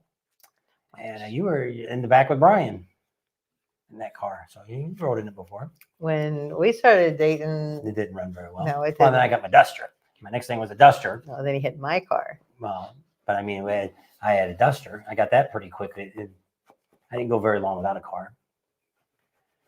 And so I had a Duster, and then I had that for a long time. We had that even after we got married. Had that. I put if you know anything about Mopars, so here I am. I'm like 19, 20 years old. I had a gas station after it was back in 79 when they laid everybody off. Right after we got married, I got laid off and got married in September, and he got laid off in December. Same year. And so they laid a bunch of people off because they couldn't sell cars. And so I went up and opened it. I went to work for a Chevrolet dealer, and I seen this gas station, and I'm like, my dad had moved up there, and my mom. And I said, this gas station is right around the corner from their house. And I'm like, 2-bay garage. It was really nice looking. I said, it was empty. And I said, why don't you call and see what they want for that place? And he called me back and said, oh, they only want $695 a month. And I'm like, really? So then while I'm working at this car dealership, there was another shop out in the boonies up in Southern Illinois, up in Princeton, Illinois. They were having an auction and selling a tire changer and a whole bunch of stuff. And I'm in there buying all this stuff. And people that I work with the Chevy dealer are like, what are you doing with all this stuff? I said, oh, I got a hobby. So then same thing, their business really got slow. So the guy called me in the office and he goes, I need to tell you something. I said, I need to tell you something too. He says, you go first. I said, well, I need to put my 2-week notice in because I said, I got a gas station. It's so busy. I can't work here anymore. And I said, why? What did you want to tell me? He says, I was going to lay you off.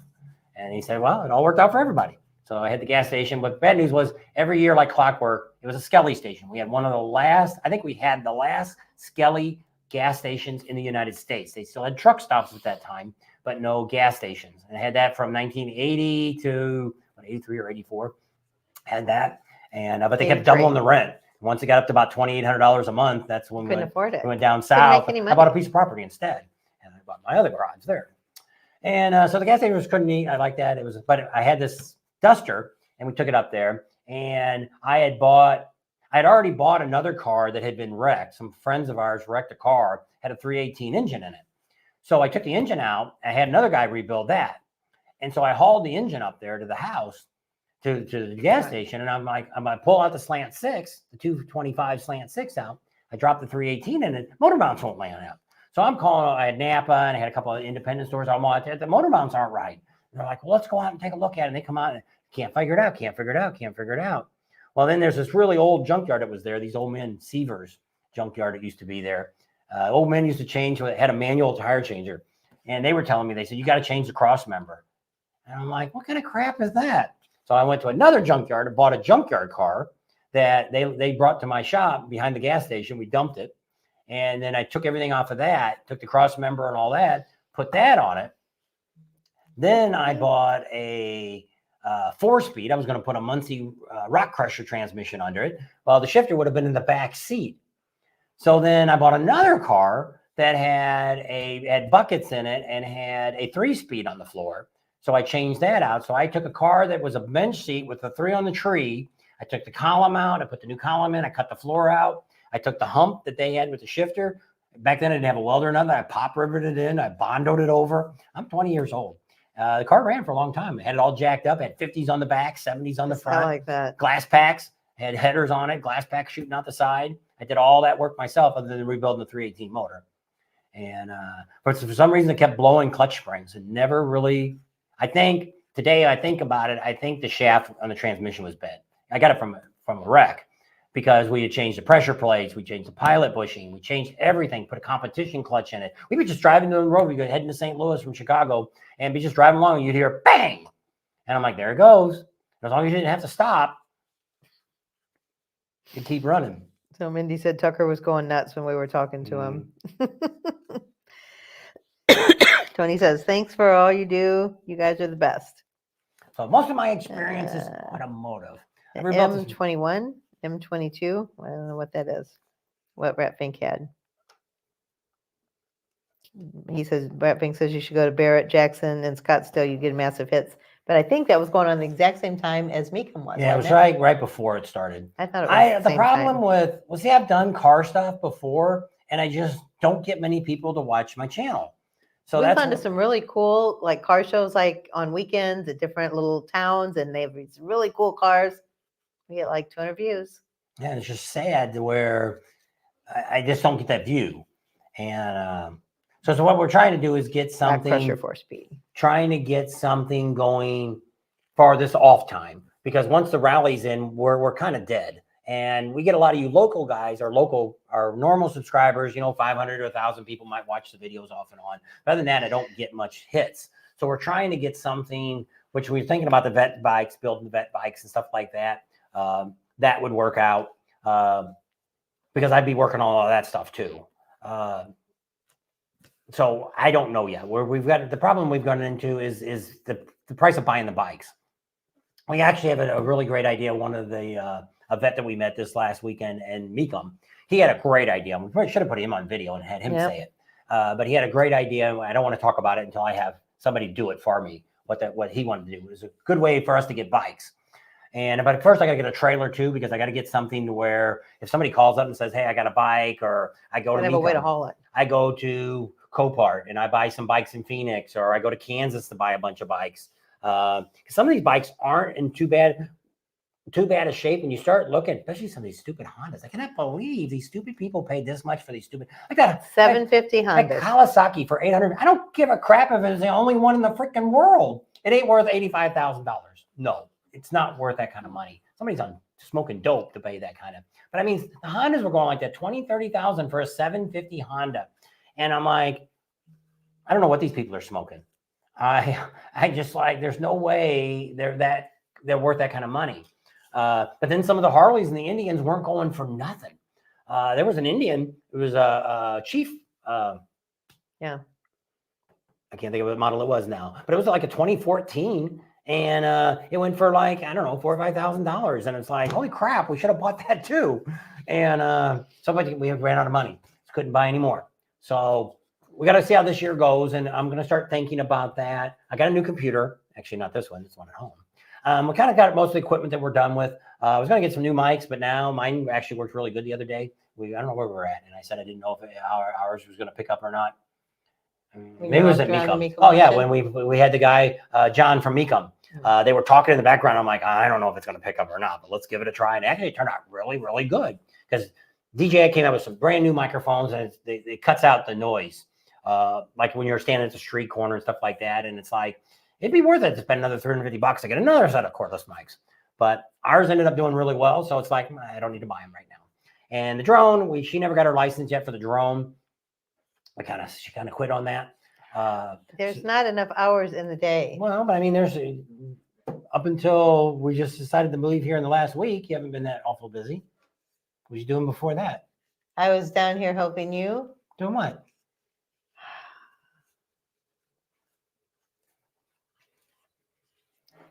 We're down here at all today. I don't know why Jackie Gleason used to say straight to the moon. Hmm?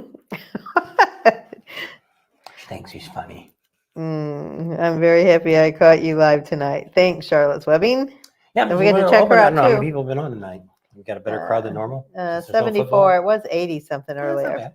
See So you. Have a good night, Facebook user. Oh, that must be Karen. I see the purple hearts. and I don't know how long we're gonna stay on. We had a late lunch, and I guess we've been on a little more than the an hardest hour right working now. in the business. Yep, we got 6:17 here in Arizona. We're on Mountain Time, and nobody really said a whole lot about our background here. Got some lights on there. I got a wood grain behind us. I put over the door. There's light coming through the door, and you can kind of see got a little blue light behind her. Somebody calling you? No, it's the spiders up there playing. Hmm. Motion detected. Motion detected. There ain't nobody out there, and it's pitch dark. So who is it seeing? Tony says I'm too old for adoption. He said, well, that's another reason somebody, I guess it was Tony, said you should come down here and see all the vintage bikes and stuff. I think that's why he likes to go to Florida, because those guys ride their Yeah. bikes all year round. Especially when you, like I say, when I talk so much about Willie's Tropical Tattoo Chopper Show, is because almost, Rat Pink says it looks awesome. I'm not going to say everybody, but almost everybody rides their bike in. Very few people trailer bikes there because there's no place to park a trailer. You can park it across the street, the grocery store, whatever the heck is across. I don't know what the hell it is across. It's a parking lot over there. But you can go over there. But behind it, there really isn't. Once it gets busy back there, it's all bike parking back there.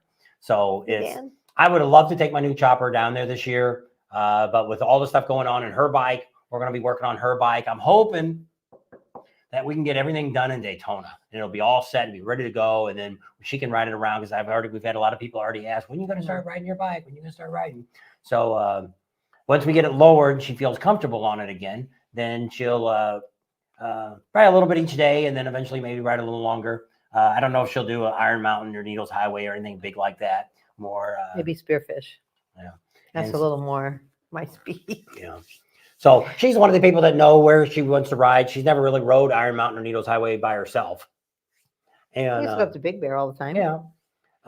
But it's people talk about that too, about going to Sturgis and stuff. And somebody was talking about it today. The guy never did write me back. They were talking about, somebody wrote and said, kids shouldn't come to Sturgis. And I recommend that too. And somebody wrote on there, I live here in Sturgis and we have kids and they go to the rally. But Sturgis, it's motorcycle rallies.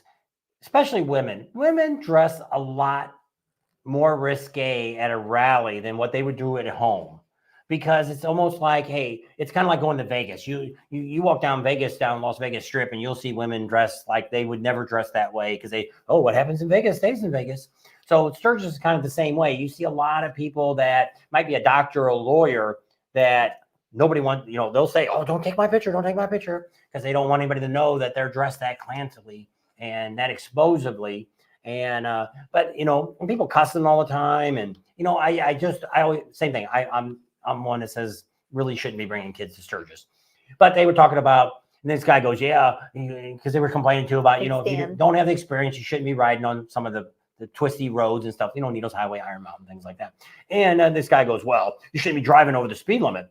So I wrote the guy and I said, well, first of all, I don't know if you ever travel on your motorcycle or not, but I mean, if you go any long distance, and say you're traveling for a couple of days, the odds are you're probably going to be doing quite a bit. And I said anywhere from 10 to maybe as much as 30 miles an hour over the speed limit.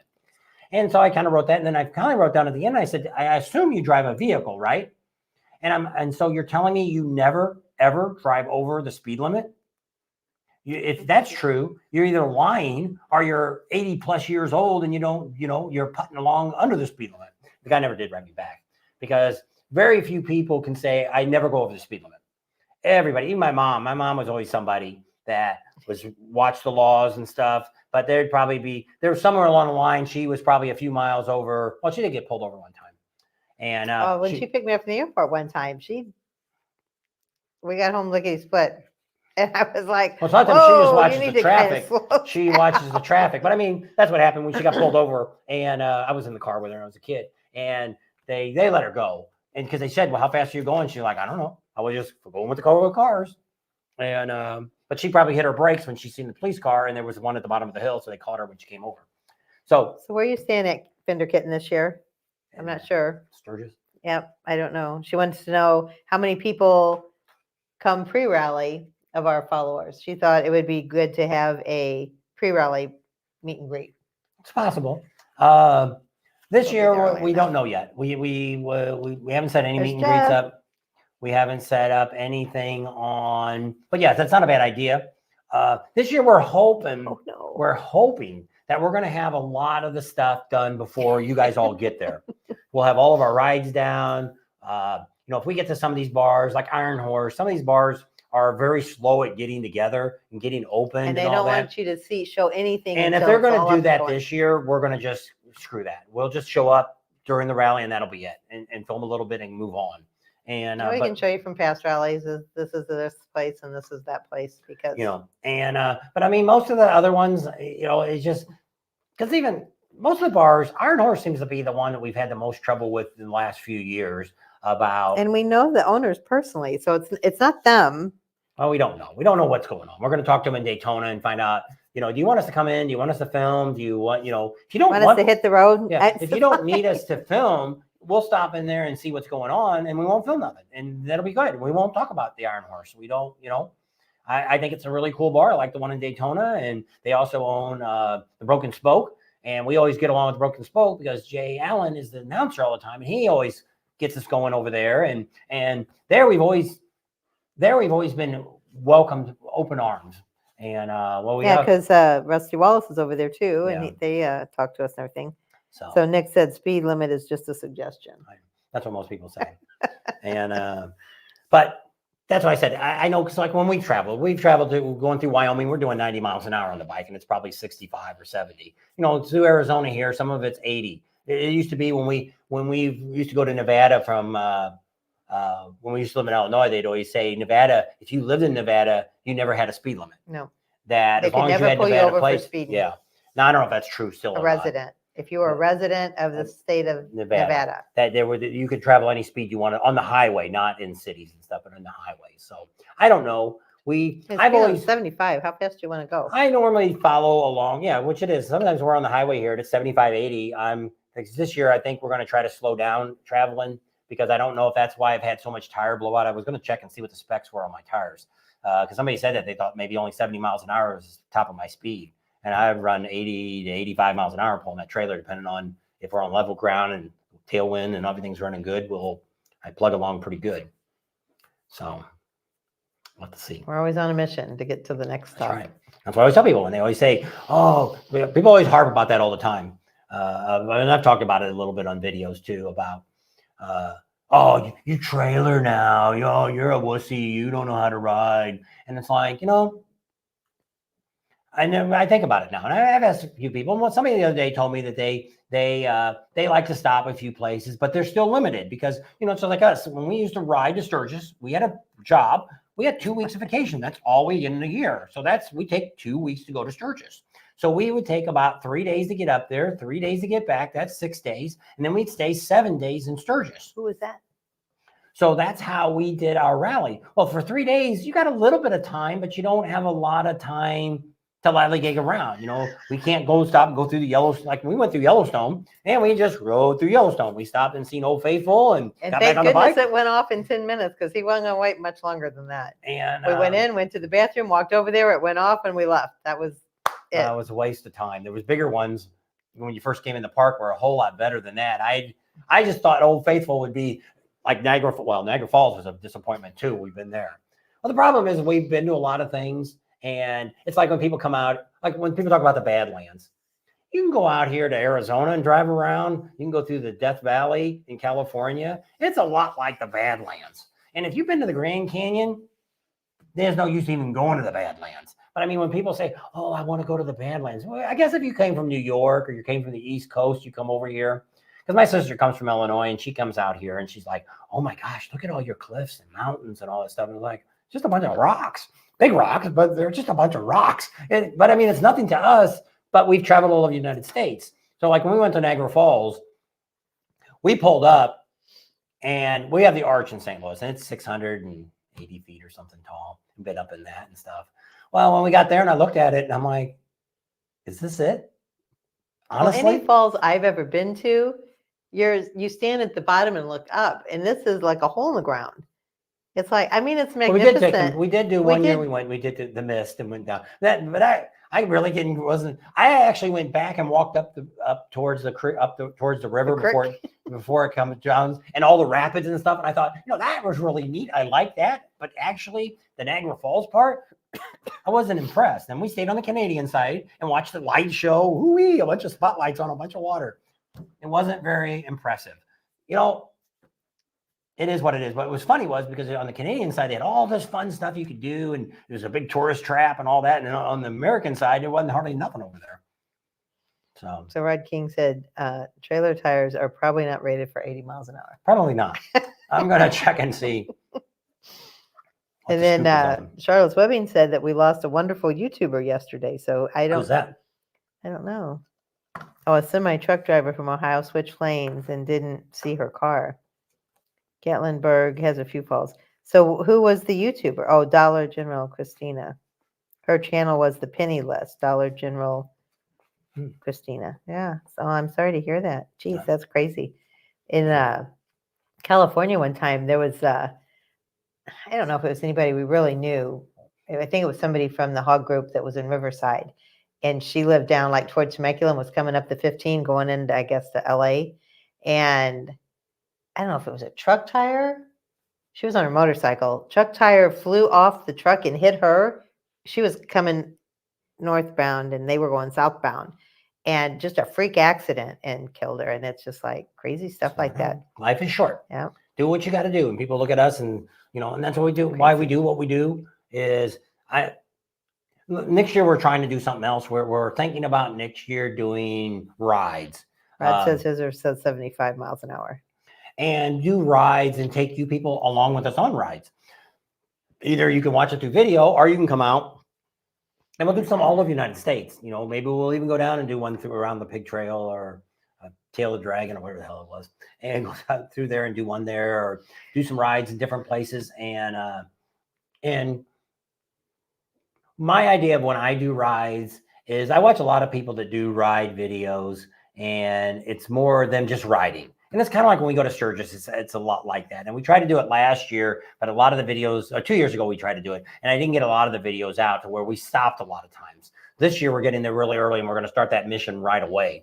We're going to start every day with a different ride. And we're going to show you different, a way to go like Badlands. Instead of going down the 90, which probably 90% of the people go that way. And some people go the other way, go down through Rapid City and all that. And by the airport, we've done that. Well, she didn't. Me and Art did that before. And make sure you have gas. But we're going to show you some places that you can stop and see to where if you're going to go to the Badlands, it's going to be an all-day adventure anyway. Don't think you're going to go there and come back. Like there's a guy today that came on Facebook and wrote this big old agenda. Well, I took a picture of it. So all you people that have been to Sturgis, here's what this guy's got planned for 2 days. Let's see. I took a picture of it. And I'm like, I went back. So day one, he's staying at the Chip. 7 a.m. He's going to get up and leave the Chip. He's going to go down to Main Street in Sturgis, see the vendors, go to the Dungeon Bar and have coffee. Then he's going to ride to Deadwood. He's going to hang out and he's going to sightsee, go to Saloon 10. Then he's going to go to Spearfish and do the falls, the Rockford Falls. And then he's going to walk and do the Devil's Bathtub Trailhead. Then he's going to do Bridal Falls, Vail Falls. Then he wants to go over to where the buffaloes jumped over, the Vor. That's not much to see. That's that little rest area out there. It's got that big hole in the ground and all the buffaloes fell in that hole. Devil's Tower. And then he wants to go to where the center of the nation's monument is. Yeah, it's a Belfuge. Yeah. Then go to Bear Butte National Park and then go back and be at the Chip by 8 o'clock. So how is that even possible? So first of all, getting up at 7 o'clock and go to see the vendors down on Main Street isn't going to happen. Ain't nobody down there at 7. I don't even know if the Dungeon Bar is open. They open at 6:30. Do they? Well, that's what the guy was there. Remember, he said we could come talk to him. And so then he's going to ride, after he has coffee, he's going to ride to Deadwood and hang out. Well, once again, there's nothing going to be going on in Deadwood at 8 or 9 o'clock in the morning. Saloon 10, I'm not even sure if it's even going to be open that early. Okay. The falls, to do the falls alone is going to take you, I'd say 2 or 3 hours to go through and walk the falls, see them all, and do all that. To do Well, that especially devil's that devil's bathtub bathtub. is going to take over an hour to walk and get back. That's not even jumping in the water. So there's no way. And then this guy wants to go all the way out to Devil's Tower, and then he's going to drive around Devil's Tower. And then why he's going to Bear Butte National Park? Ain't nothing there. You can see it when you're going down the highway. You can see it to the right. I don't know why. I mean, I don't know what he. So I wrote and told the guy what he could do. Now here's the second day he wants to do. He's going to leave the Chip. He's going to ride to Nemo. Then he's going to ride to Rapid City. Then he's going to go to Mount Rushmore. Then he's going to go to the Calvary Calf. I don't know where that's at. Then he's going to Black Elk Peak, hike to the top. That sounds like a long adventure. Then he's going to go to the Sylvan Lakes and take a quick swim. That's out at Custer. Then he's going to go to Crazy Horse Memorial. Then he's going to ride Deadwood, go to the Old Saloon 10, then back at the Chip at 8 to 10.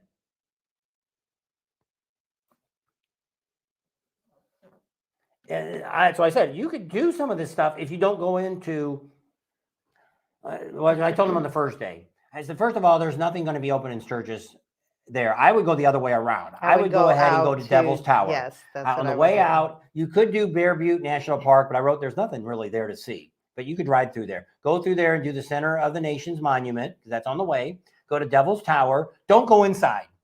There's nothing to see inside unless you plan on hiking around that stupid thing. And that stupid Devil's Tower. And if you're going to do that, you're going to waste an hour or more walking around that stupid thing. I go to a motorcycle rally. I didn't come to hike. And I don't go to really to hike anyway. So I said, park outside, go to the little store out front. It's kind of neat to go in there and look at all the neat junk they got. And you can get some great pictures from right there from the front. And then come back. And then you could do that Boers Buffalo Jump, because that's right there by Sundance. Stop there. Then you can go ahead and go down and do all the falls. I would skip the bathtub unless you really want to go hike out there, but you're probably going to burn up 2 hours right there. That's probably the end of your day. You might get lucky to where you could swing back on the way back after Spearfish, go out that back way and come back through Deadwood. And but I don't know if you'll be able to stop or not, because by 4 or 5 o'clock in the afternoon, 6 o'clock in the afternoon, Deadwood's going to be packed. To get into now, the is he going to come again. during? Yeah, during rally. Does he say what days? Does he want to be back at 8 for the concert? Yes. Oh, and then trying to get back during concerts? Yeah. It's so, but I say you get people like this all the military time. And I told the schedule. guy he might even be on here tonight. Because I said you can go to our channel. We talk about what you can do. You can see what we do in a day. Like you can actually do Custer State Park, come out of there, come back around, and go to Iron Mountain, go up Iron Mountain, come back around, go down Devil's Needles Highway, come back out of there, hit Custer, and then come home. That's a day. And you stop for lunch, stop for dinner, and then you're home. That's it. That's a full day of going to and doing all that. That's not stopping a lot. That's not stopping at the visitor center or none of that. That's pretty much riding through, getting some shots of the buffaloes, bison there, moving on. And not taking a dip in the pool or the lake there. I'm not even sure if they allow you to swim in that Sylvan Lake. Yeah, they do. There's always stuff out there. Yeah. I've seen people canoeing and stuff, but I mean, I don't know if I've seen people actually in there swimming. I don't know if there's really a beach. Like a little beach. I don't know. It could be. I don't know. We don't really do that. We've been to Buffalo's on. So we see your video. People are saying a lot of activity. That's a military schedule. Out loud. No way possible to do all that in that timeline. That's what I said. So I wrote the guy, and I told him kind of what you could do in a day. And I said, if you want to watch our channel, we'll explain a lot of that. We've never done the Devil's bathtub. We've stopped a couple times and we've walked a little bit, and then he's like, "I'll go in further," and we've never found it. But when we stopped, I don't see it. The trailhead's not marked. Yeah. So I don't know where you come off the creek that's coming through there, where you go up at. And we've tried to follow some people, and they don't know where they were going either. So we've never really made it there. Well, if you stop in Spearfish at the Chamber of Commerce, is that who we talked to? Yeah. They've got a brochure in there, and it supposedly tells you how to get there, because it says Devil's Bathtub. It's right there next to that old electricity like a mill. plant. It's like a mill or something. I thought it was an old. I don't know what it was. Electric plant. But anyway, that's that one parking lot where everybody is zipping in and out of. Stop for an itch and scratch. If you tip your canoe, you'll be swimming. That's for Yeah, sure. right, Tippy Canoe. We'll try. That was the name of a Harley dealer, wasn't it? Yep, Tippy Canoe. In Redlands. We try to get all of our riding done pre-rally. Yep. What And that's time normally are you what we getting do there, El too. Buffalo? We do like we'll go down and do spearfish because we like to go to the lodge. If you go down to the lodge during it, there's a bunch of cool vendors there. If you want to get a picture of your bike in front of the mountain and stuff, there's a couple there. They're from Spearfish. They take an excellent picture. And it's right there. They put your bike right there. So I'm like, where do you do these pictures at? These are so cool. We did an interview with them a couple years ago. And they're like, right here. And I'm like, wow, you're really good with a camera to get that shot of not getting the lodge across the street. And we've ate there. That lodge is okay to eat across the street. Letch, And something. I don't know what the hell it's called. But we've been there. But it's kind of neat to stop in there and see. We want to go down there and see what's at the end that burned up and now they're open again. Cheyenne Crossing. We want to go down the Cheyenne Crossing. We'll probably go down there before the rally because I'll kind of show you what's going on, what they did to remodel it. We've been there years ago and they're open. That other place that burnt down, a lot of people were asking about the sugar thing or something. Sugar Shack, I I think. think it burned up and they're gone. Mm, I don't think nothing came in there. scratch and sniff. Yep. Is that like? So, what do we got on there? 86. Holy smokes, got a lot of people on there. And No we've been on football. an hour and a half. There you go. We're almost wrapping it up here. We got to go eat dinner now. We got to go to the store. Get some Go food. down to Shamish. Get my 4 times the gas and we get a discount on the way out of town. I mean, when we get down someplace, get some gas. Somewhere. I don't know. We'll have to wait and see. And so we're heading out on Tuesday and on our slow truck across the United States. So first night we'll be in Wilcox. Second night we should be in Stockton. Fort Stockton. Fort Stockton. And then probably somewhere around San Antonio. And And then then Beaumont, Texas. Yep, we're going to stay with one of our subscribers, Gary. He's done Pat. called me again Every last. day. Every day he calls. You guys left yet? You guys left yet? Wait, when are you gonna be here? What's He's gonna make going us some on? homemade chicken and dumplings. Mm-mm-mm. He tells us every day. We just made it. There he is right now. He says, "Hi, He's all." young. So Sugar so we're Shack already was like thinking about the that food. scratches. He always gives us whenever we come around there, or even if we just stop, he always gives us a goodie box with all Yep. kinds of stuff in it. And, That lasts us for all our trips. and she makes cookies and all kinds of stuff. They always give us a bunch of stuff, and it's always appreciated. And so we're going to try to stay at least one night with them on the way through. We're probably going to be running ahead, so we're going to do pretty good. And So there's a bunch of people that says they like the backdrop. Ratfink did, John, Life Never, the new Crispy lights. K, and they're trying all to saying be that. more. I don't know what they call it. It was a It's Sunday YouTube. drinking thing. I paid for a class. I already paid the whole year for it. It cost me like $1,000 for this class. And it's they have classes on YouTube too. You can watch their classes and they talk about different kinds of stuff and try to give you hints. And one of the things that's what they said is to do try to give it a more I don't know what they call it. Ambiance. Yeah, I guess that's what the word is. And we've been trying to figure out how we're going to do it. One, we got to get the table down because it's up. We're up too high. So you don't really like if you watch the monkey started doing it. I don't know, a couple months ago. I seen he started doing it. I don't know if he might be taking the same course I'm taking. And and that shows you some of the stuff you do and the lights and more people are doing it. Her 2 wheels, I think she made a little studio and put some lights in it. And I even watched it used to be the bear guy from it's about Dena Tools. I don't know if anybody watches him or not. I watch him a little bit. He always he already gave me a sneak preview of Harbor Freight Tools. My drill bits are going to be on sale for $9.99. I'm going to get a couple sets of those cheap drill bits. That's you know what I mean? It's on sale for like $19.95. Harbor Freight, those cheap drill bits, they are worth it. I use them today, and but heck, if you buy them $9.95, I might buy a set every day. Come back with a case of them because they're handy. If you break, who cares? It's only got 50 drill bits for $10. I'm finding out. Let me show you this really cool tool. Peakish. I put it in my So toolbox already. Tony says he's looking for a nice trailer, and then Jeff wanted to know if he missed the boat info. Did you get it home? Finally, the guy was able to write down 100 times 3.5, $350. That's what we were waiting for. What was $350? the labor on the boat. They want to know if you got the boat Oh, home and yeah. stuff. That was a Jeff got in moron. late. So here is the coolest tool I have ever bought ever from Harbor Freight. I don't crimp a lot of things, but I do off and on when I'm doing stuff, especially like here on the boat. A lot of things are crimped on boats. They don't solder and all that. This is the best crimping tool I have ever had in my whole entire life. I must have crimped now with the boat and stuff, probably crimped, I don't know, 30 or 40 things. And only the two I messed up were because I hooked up to the wrong wire. But it's the Dole, Doyle, with Harbor Freight. You just put it in there and it's color coded red, blue, and yellow. But it squeezes it down and it puts a perfect, and then when you squeeze all the way, then it opens back up. I love that. I'm even taking it along with us on the trip. And I have another What neat was tool. your other? My other neat tool. This is what he's like all excited about too. Disregard that. What did she say? The bar and stools. You don't like the bar stools? Can you see them back there? We got that at the auction too. There they are.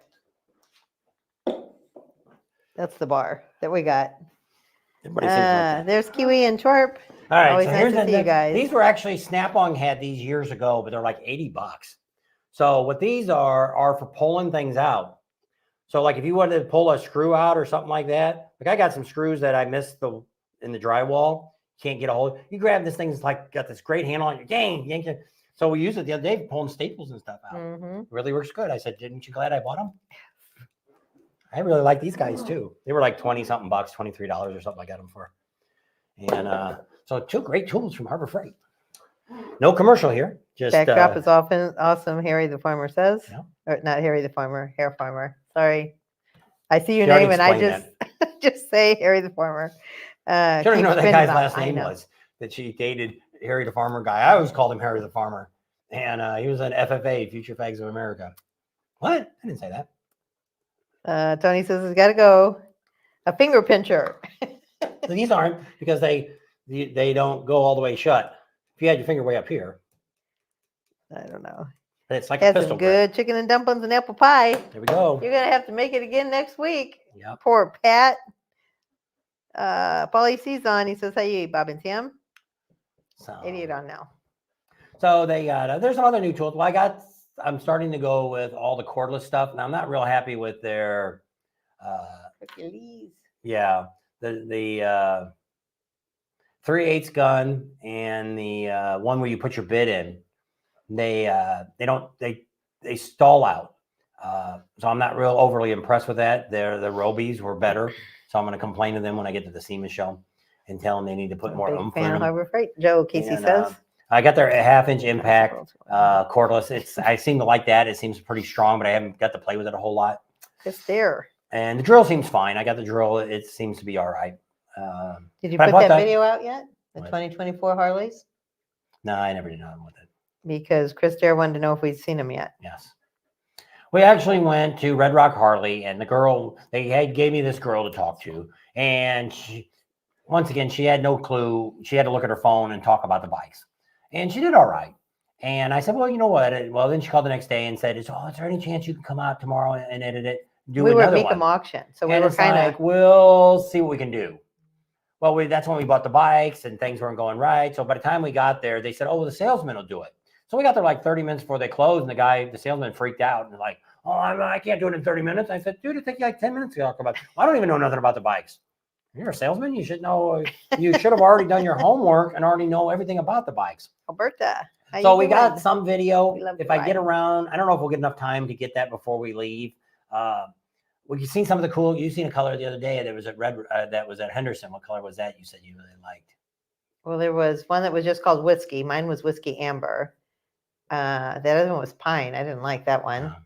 I don't remember what that other. So they had a couple different colors at Henderson that they didn't have at. So some of the things that I'm not overly impressed with right now, but I mean, it's not Harley's fault. But we have Android phones. They won't work on, you can't use the mapping and stuff unless you go out and buy an aftermarket device to hook up to it, which there's a bunch of guys now showing you can do that.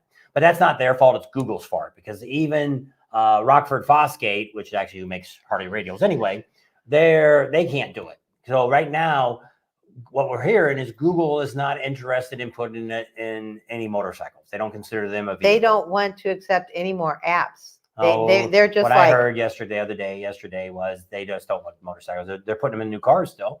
So you can go buy a 2024 truck and it'll work with it.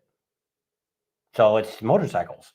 So I don't know. because So Katie couldn't get her app through Google either. don't know. So that's kind of the thing where it's at. And but that's what Harley is also doing is I guess they'll give you, they'll say you a subscription now for the mapping and stuff. And it's like, I don't know. I would probably go if I like the new Harley. I like the new screen and all that. I think that's really neat. I liked it on the new CVOs that came out in 2023. I really like that touch screen. I like all that information. Oh, I just found out on my Harley with the Dakota digital gauges that when the battery voltage got too low, it flashed up and said low voltage and told you what the voltage was. Because the battery I have now, they won't warranty it if it gets below 10 volts of power. And so the battery I had that went bad from Walmart was 11 volts. But it was already flashing up on my digital gauges saying low voltage 11.0 or whatever it was. And I was like, wow, it's never done that. I never had low voltage. So it's kind of neat that Dakota digital gauges do that. So another plug for Dakota digital gauges. Just one more thing I found out that it does. Kind of neat and exciting. But I kind of like that. I like it that they lighten the bikes up a little bit, but they also did that on the new CVOs that they did in 2023. They kind of did that too already, lightened them up a little bit. That's kind of nice. The price actually went down a little bit on bikes. That's kind of nice too. You guys got to be, we'll do a video soon about, we thought they would do it at Red Rock, but we never got around to talking to them again Well, about you have that. to go on their website and see if they put theirs out. They were supposed to do one that Monday because that's what she said. The girl was, her name was Jamie. She was like Yeah, she wasn't quite sure. And then she said, well, we're going to do one on Monday too. So it was like, I don't know if she just hasn't prepped for it and looked at everything. I mean, she had it all in her phone, but I just thought one of the guys would do it. She's just a marketing girl, and I always I prefer to have a GM or a salesperson talk about the bikes because they know more about it because they're dealing with it. A lot of times the marketing people don't always know everything about the bikes and stuff. So I wasn't overly impressed to start with, but it was going to be good enough. I could edit it enough to make it to where you guys could see the new features of the bikes and stuff like that. They've got carbon fiber on a couple of the bikes. They got some carbon fiber parts they're putting on them. And some of them are coming out with like the Legends. I don't know who they're making their shocks, but a Legend style nitrogen cartridges on them that are adjustable and stuff now. So they're it's interesting. We're open to get some of the new bikes. I don't know. You didn't try to call them either. And for Daytona, try to get one for Daytona. But he never called me back again and see if they want to do something or not. Another thing I was really kind of peed off about Harley Davidson was they had this thing last week at Vegas that they had one you could have run around the racetrack with bikes and test rode them. That Robert Ulich or whatever, I don't know what his last name is. He got to do it. Ozark Ryder got to go. He didn't go around the track, but he got to go there and hear the inductee and talk about all the new bikes and all that. I don't know if they got to film anything.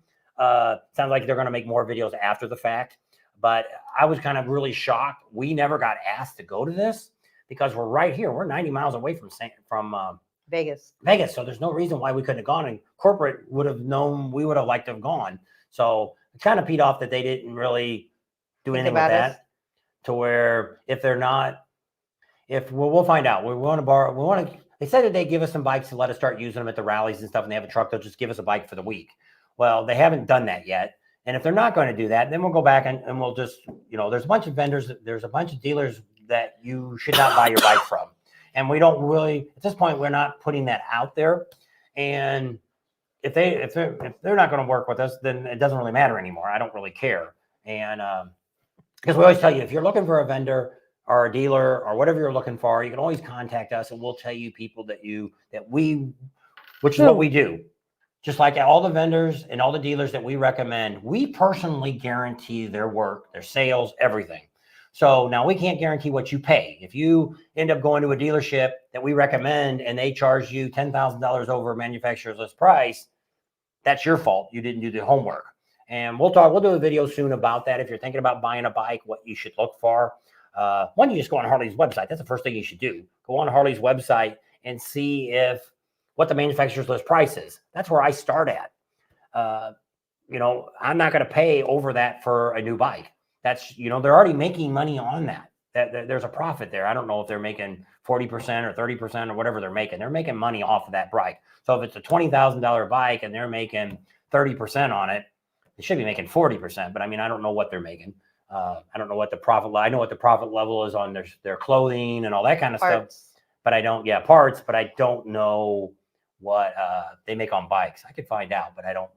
Maybe I'll find out, and we'll talk about that. But I don't say a lot of that because I can get more info on Harleys than I can on any other bike because we have more resources and we have more people that will talk to us.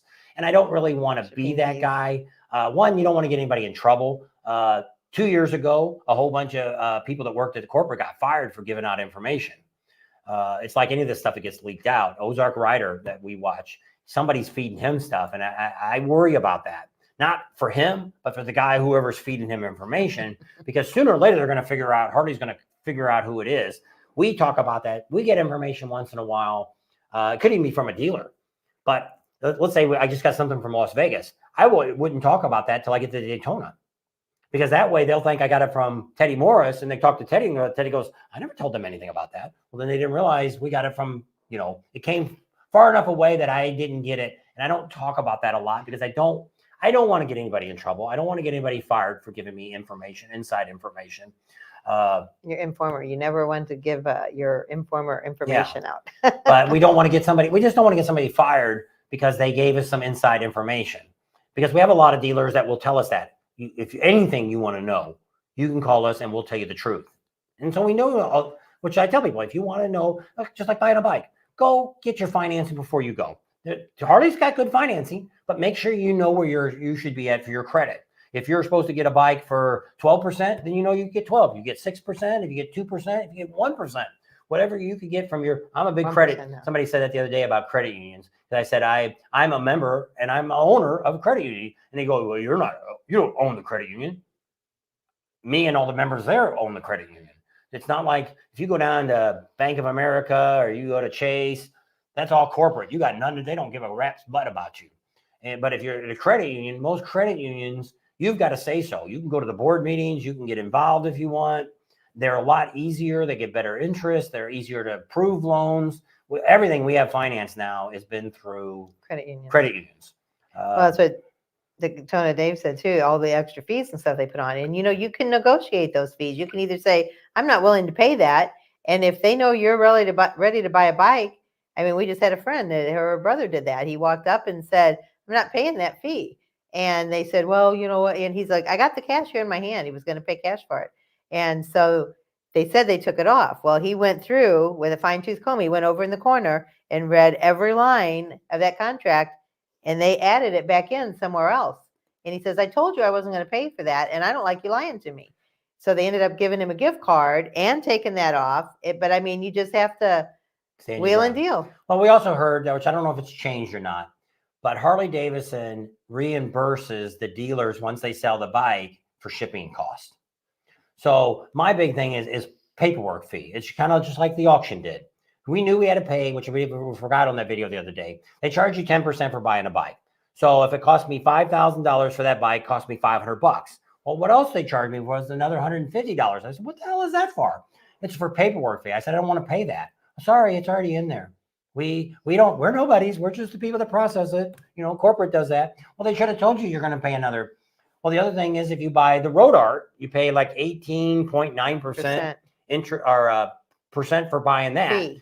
Plus, you have to pay loss or wherever you're at. You got to pay sales tax for that area. So that's added on top of it. So Las Vegas isn't the cheapest place to get interest at or taxes to pay. So we had to pay tax on that, and then to get it. I don't tell you that. Those are extra fees. But the first stuff we bought, they didn't charge tax on it. Not my problem. And but I mean, it was just small items. They weren't that big a deal. There was only just a couple $100 we paid for it. But at the bar, they charged us like 8 or 9% on it. So I paid like another $100 for tax on that, and then something else. Oh, the signs I got $400. They charged me tax on those. But the gas tanks and stuff, which already probably they felt bad for me because I bought them. They weren't going to charge me tax on it. Yeah, I don't know. She said she was turned down Charlotte's Webbing by the credit unions, and so she said she had to go to her local bank. But we belong to Well, the best one that we like have 7 or 8. is America First out of Utah. That is one of the best places. We actually got that through our boat. When we bought our boat 10 years ago, the boat guy said it. We were at this boat dealership, and I'm like, I don't know who finances boats. And he goes, hey, this is a place that we've been starting to use, and they've been really good. And they actually, when we also financed a trailer through them. Well, everything we bought through them, these last 2 things, they go, what's wrong with it? And we're like, what's wrong with it? Well, They have a salvage they were title. blue booking them for almost double what it was worth. And they were like, is this a salvage title? And we're like, no. It's this model. And we're like, yeah. This is a serial number. And I'm like, yeah. Is it wrecked? Is it salvage title? You know, and it's like, no. But they've always like, we'll give you 100%. And we're like, no, we got money to put down. I don't need a 100% loan. They were always the best. We also have loans. Well, I don't have any loans with them right now, but they're out of California. And when we bought the house originally, we went through them. It was New Vision, but they only do California pretty much. It was my credit union through work. And but America's First has also got they're in Vegas now, and there are a lot of places, but you got to look for the one their home base is out of Utah, and they've been really good. We have the Black Hills credit union is in Black Hills. Now we never try to get a loan or nothing from them. And then she's got one here. What's the one in town? Arrowhead Credit Union. We got money over there.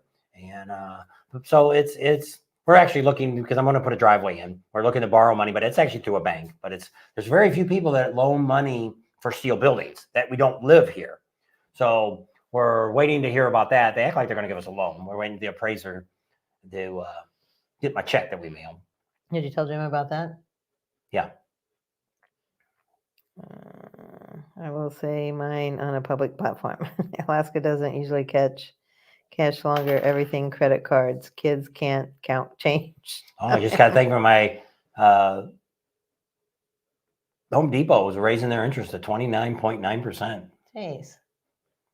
They're actually out of Sioux Falls. Whoever does the credit cards is out of Sioux Falls, South Dakota. It's like, that's the thing you gave me. I was like, who the hell is South Dakota sending me something? And it was them informing you that their interest rate is going up. So, what about double credit cards? Yep.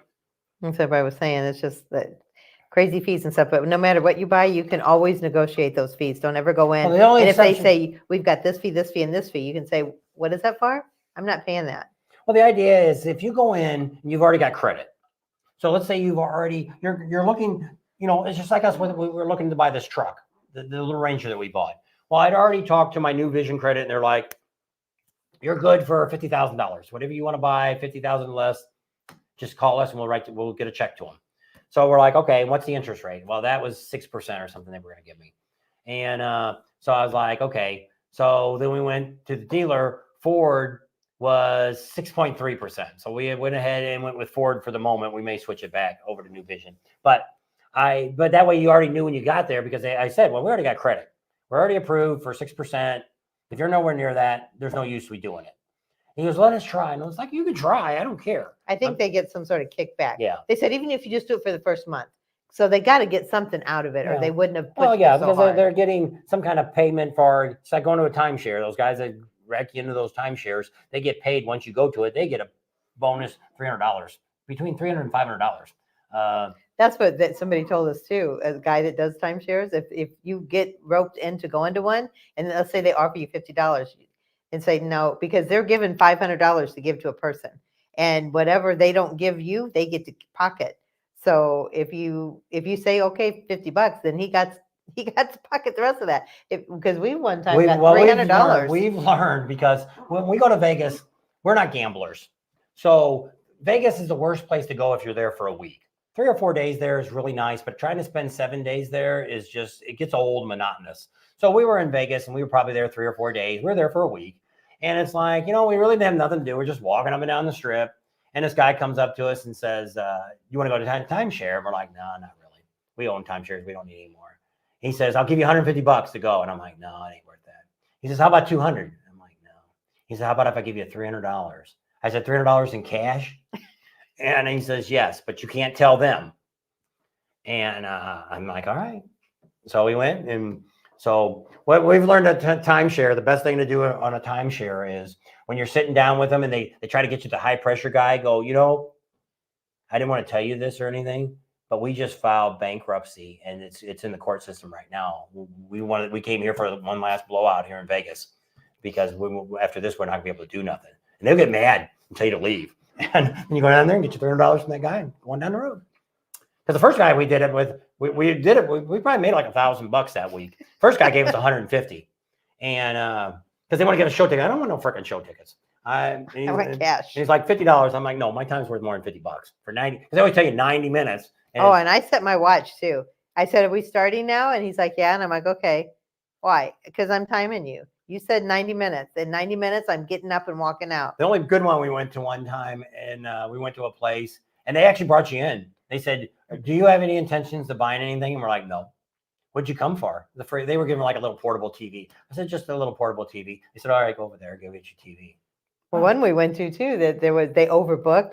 You know how they set up all these things and then like everybody came and they wasn't expecting. They said, "Who's just here for the gift? Go over there and get it and get out of here," because they just had way too many people. They couldn't handle it. Well, sometimes, because the worst thing is to buy anything. If they're trying to sell you a weekend sometime, you come back for $99. Screw that. That's just a scam they're giving you. You could have went back and went for free. So it's because we've got a deal which we're trying. We have never set it up yet. Actually, my license expires in March. I had a real estate license for March till in Florida, but I see it expires. It was in my pile of papers there. Expires in March, but we've got a timeshare thing where you can go to Florida. You can go to all these places. You can have 3 nights for free, and you can go down and be right there by Disneyland. You can come out to Vegas. You go to all these places, and it's really not a bad deal. Take the 3 days. If you go, we get $25 if you just show up, and you just tell them when you go to the thing, if you want to go buy, that's great. If you don't buy. Just tell them no. And but it's a way we were going to give these chances to give people free chances. And you go to our website, not this website we have now, but you would go to this, and she never set it up, but it'd be like Bob and Tam's travel page or something, and you click on it. Oh, here. You click on it. Oh, how do I get rid of all that? Steven's on. Well, so you can see it's not in the way. He said, "Oh, what I could share about Harley dealership. Interesting, not at all negative." And all that free stuff is junk. It just doesn't last. Yep. And so that's why we got to the point where we took cash. Now she goes like, somebody was saying it the other day, and I'm like, "You want to do it?" And she's like, "Nope, I ain't doing it." So I don't mind going. I was bored. Sometimes she likes to go. She likes to look at stuff. And but once you look at a lot of these timeshares, they all look the same. The only cool one we ever went to was one down in Mexico. Not Cabo, but it was in Cancun. And they took us out to the Asian Mayans, and we thought we were dead. We got in this taxi cab. Mexicans spoke no English. We're riding through all these gates that with federales with machine guns and stuff. And they look in the car at us, and we're sitting back there. The guy don't speak any English. We're asking questions, and he just raises his hands to us. And it's like it was like a 30 to 45-minute ride to get to this resort. It went through 3 checkpoints. And so while we're sitting in the car, we're like, nobody knows where we're at, what we're doing. Yeah, we didn't tell anybody. Didn't even tell the hotel we're staying at that we were going on this tour. And so we ended up going down this place. It was the coolest place in the world. They had all these iguanas running around and had all these, but it was the coolest. Toucan birds. But there was nothing else to do there other than staying on this resort. But you weren't very far from the Mayans if you wanted to go down there and see all the Mayan ruins and all that kind of stuff. But it was really neat. It was the coolest place I've ever been for a timeshare. It was like out in the like almost you were in the rainforest or something. I mean, like I said, it was just it was really amazing. Neat. I would have never, because I'm one of these guys that I couldn't stay there because I get bored. I could only do so much, and then there's nothing else to do there. So when we go places, even if it's a time, I won't go to any places all inclusive. All inclusive means they're giving you all free drinks and food and all that stuff comes together because we're out and about. Well, 2 things. 1, we don't really drink alcohol, and 2, he's so picky about what he eats. If they don't have hamburgers, but most time, how often? If every day, how many meals would we eat at the resort? That's why I said you would never go on a cruise. Maybe 1. Well, the cruise you can't get off the boat. I know. That's why you would never go. You would go stroke crazy. They say something's like a mall. You could go to the mall. They got water slides. Probably 2 or 3 days. I'd be all right. I wouldn't want to go on like a month. Why wouldn't we want to go all the way to Alaska? That doesn't interest me. Alaskan cruise. Now I might consider a cruise, and she don't want to go now. Nope. She'll do a Hawaiian one maybe. Comes have locks and caps. Give them way up here. Charlotte said the only thing she got was a free gun lock and a Narcan on her last journey. Hmm. Did you go through Chicago? Is that how you got it? I don't know. All right, you've been on 2 hours and 4 minutes. I guess we're done. I'm figuring he's getting hungry. Yeah, and I got a lot of stuff to do. I still got to come back over here tomorrow, just to get all my junk together. I didn't fill the truck up yet There's something with all else. the supplies. I wanted you to put. Do you got 2 bars to put in the back? I guess, but what do you want? I don't have that much. What do you want to put I back wanted to there? put a bar in front because you know how everything goes to the front, and then when you go to try to open or shut your thing, and you I can't, can't do it. that. We got Why? too much stuff. The reason is because the gas bottles are all the way in the front. That's what takes up the most room, and they're the tallest. Well, I don't need them in the back because I don't need to get in there. You just seem like you always cuss it every time you try to open or shut the top because that something's right Yeah. there. So I thought we would put a bar things, there. Small things could go there, but the problem is then the small things are like my toolbox and the compressor, and that's stuff that I need when something happens. So I keep that in the back. The propane I don't need very often. Whatever I put it towards the front, like the ladder, I put the ladder up there. I don't need a ladder unless something happens. June, Hog Rally, go to Hog website and sign up. That was my annual awareness ride. Brett's tonight. I got a free pencil from the Harry Krishners at LAX. There you go. Free. I can't believe they're giving anything to it for free. Paulie C said he just got back from all inclusive in Cabo and it felt like an 8-day blender. I needed to rest my liver until bike week. Geez, are you getting all those comments? Yep. That's what I'm saying. That was the last one I did. So they're all done now. I don't know. There's up there. You're still way up there. Now you're down at the bottom. Overweight. There goes a tire. Laugh out loud. So Rod King says he's got an infrared gun he shoots at his tires while he's driving. How do you do it when you're driving? I don't know. You can do it after you stop. I've got an infrared gun too. He said to buy you one at Harbor Freight. I got one. I don't know. I don't know how you would. I couldn't lean out the window far enough to get the tires. I don't know. I thought you're making turns and getting them. I don't know how you get it while you're driving. I thought he said while he was driving. Maybe it was when he stops. I don't know. Stop. You can check. Have a safe trip and good night. That's Greg Miller. I almost said Glenn Miller. I think Glenn Miller's dead. Yes, he is. At the gas stops. Oh. All right. Are you done? I'm done. Thanks for hanging out with us tonight. It was great having all you guys on and all your comments and hanging out with us. And subscribe to our channel if you haven't already. Share us with your family and friends. Give us a big thumbs up. Ring that bell for notifications.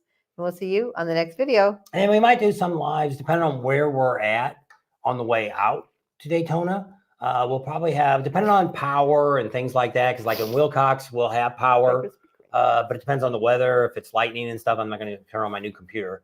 If it's lightning and stuff, we'll see what happens.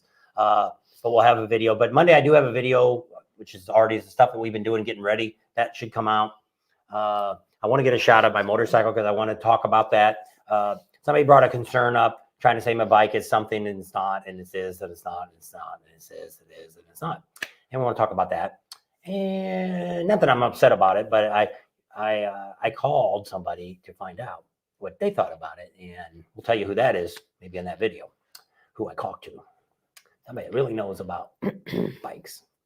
And so we'll have a lot of stuff like that, and that's it. We'll see you, Myron, probably in June. We'll be up there early. And Charlotte's Webbing is going to do a live right after us, so Check her out. Go check her out and see what she has to say. And El Buffalo says to look up the Pit Stop gas station just west of Albuquerque. Best green chili hamburgers. Just saying. What's the name of the place?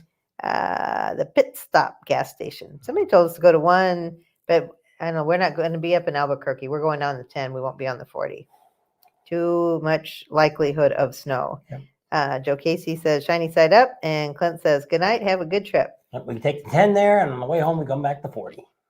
So we can go see our daughter in Kansas. No, we come back 40 anyway, usually. All righty. See more of the old Route 66. There's 2 more. Charlotte says, Can someone drop my link, please? Where is it at? Put Copy it in and there. put- Put it in there, Charlotte, and I'll put it up real quick. Well, she can put it up. It should let her put it up. It's StreamYard. Gideon Twerp says safe travels. Hopefully they'll be starting on your building up there. You seen what's her name here the other day? The people that live here and live there. Yeah, Brian, Randy. Did they come on? Do we only Didn't see him unless he doesn't talk. Stay between the sidewalks. I ride on the sidewalks. I'm not blue. Oh, does she have to be a moderator? I don't know. What was your Bob's first Harley? Seth S. My first Harley was an 01 classic Harley. And we got it in 2007. Yeah. So that was my very first one. It was green. So I've always had touring bikes when it comes to Harleys. I've never, so I had a classic first, didn't have the lowers and stuff on it. And it was like it wasn't a 98, it must have been a 95 was in that. And we had that. And I rode that. I got that. It had like 12,000 miles on it. I got it in Vegas. I bought it at the old Las Vegas store that used to be on Sierra, which is now the one that's on the Strip. And I used to go in there all the time and had a lot of friends that had Harleys. And I had a Goldwing before that. I used Goldwing I had. And then they gave me a good deal and I rode it home. And I put about 50,000 miles on that bike. And just riding it on. I've never rode a bike to work. I've never rode, none of my bikes have I ever rode to work. I've always rode weekends. We'd ride 300 to 500 miles on every weekend. Because in California, you could ride year round. And that's we got to find some great people through our hog group that loved to ride. That's how I met Art. And we used to go riding all the time. And other people would find out all the rides I was doing. That's why I want to get back to doing rides again and taking people on it. Because once you go on a ride that I have take you on, you'll want to go on a lot more. Because it's even people that lived in California, we'd go on these rides and they're like, how did you find these roads? How did you find these streets? And it's like, I don't know. I just found them. You know, I weave around and instead of just taking the one, because the PCH one doesn't always keep you on the coast. And especially like down in San Diego. And you can get down there and same thing. There's a bunch of places where the seals are at and you see the dolphins and all these great places you can stop and see it, great places to park and great little places to eat. And I find all those places. And then when I take people out, we stop at all those places. Little lighthouses. A lot of people didn't even realize that there's lighthouses right there in LA. And they're like, wow, I never even know there was a lighthouse there. And I'm like, yeah, it's right here. Well, I know because we stopped there. I said, well, they said, we've lived here our whole life. And they're like in their 40s years old. And they're like, we didn't even know this was here. And they're like, how did you find it? I'm like, I don't know. We just found it. I like to ride. My idea when I ride, other than going to Sturgis, ride to Sturgis and going on trips like that, when I ride, we like to stop.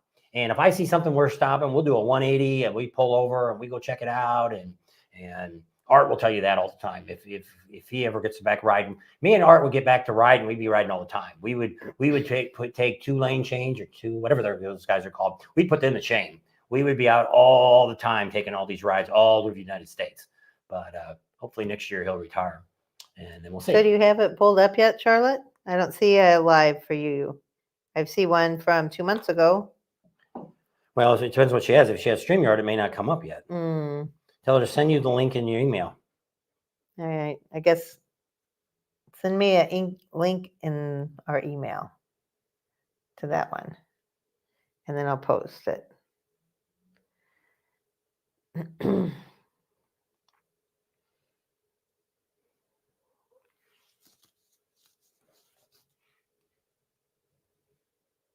Didn't come up yet.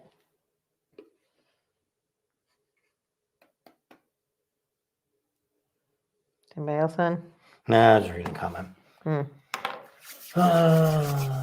So she's sending you something? Or are we doing something? Or what are we doing? It didn't come up yet. Why don't you just tell you what her channel is? It is. It's Charlotte's Webbing. I'm linking. She says. Well, just go. Linking, not leaky. Go. Can you just do her channel? Could. Just.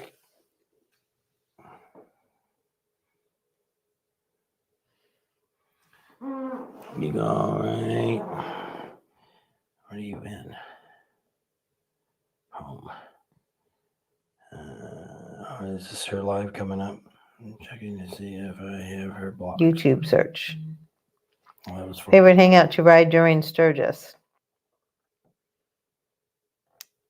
oh, there it is. I don't know. Share. Copy link. Where are you going to put it at? In the comments, I guess. You already got it open on your phone here? It should be. Well, it was. It's probably because you got into this. Probably.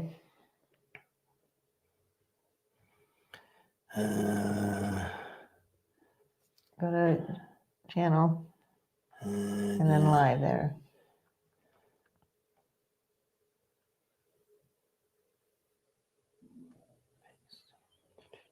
Hang on. Okay, so that's her YouTube channel there Just that hit you can her click on. It comment will and take you goes right to. her. Oh, Steven says just hit on her comment and it'll take you right to it. So there you go. All right. You should be able to click the link on her channel and it should take you to her channel. Okay. All right. And then there it is there too. That's just takes you to her channel. So once she goes live, it should come up. So, Because she looks like she uses StreamYard too. so go check her out and we'll see you all soon. Ready? Yep. Bye. Bye. See you later. Alligator.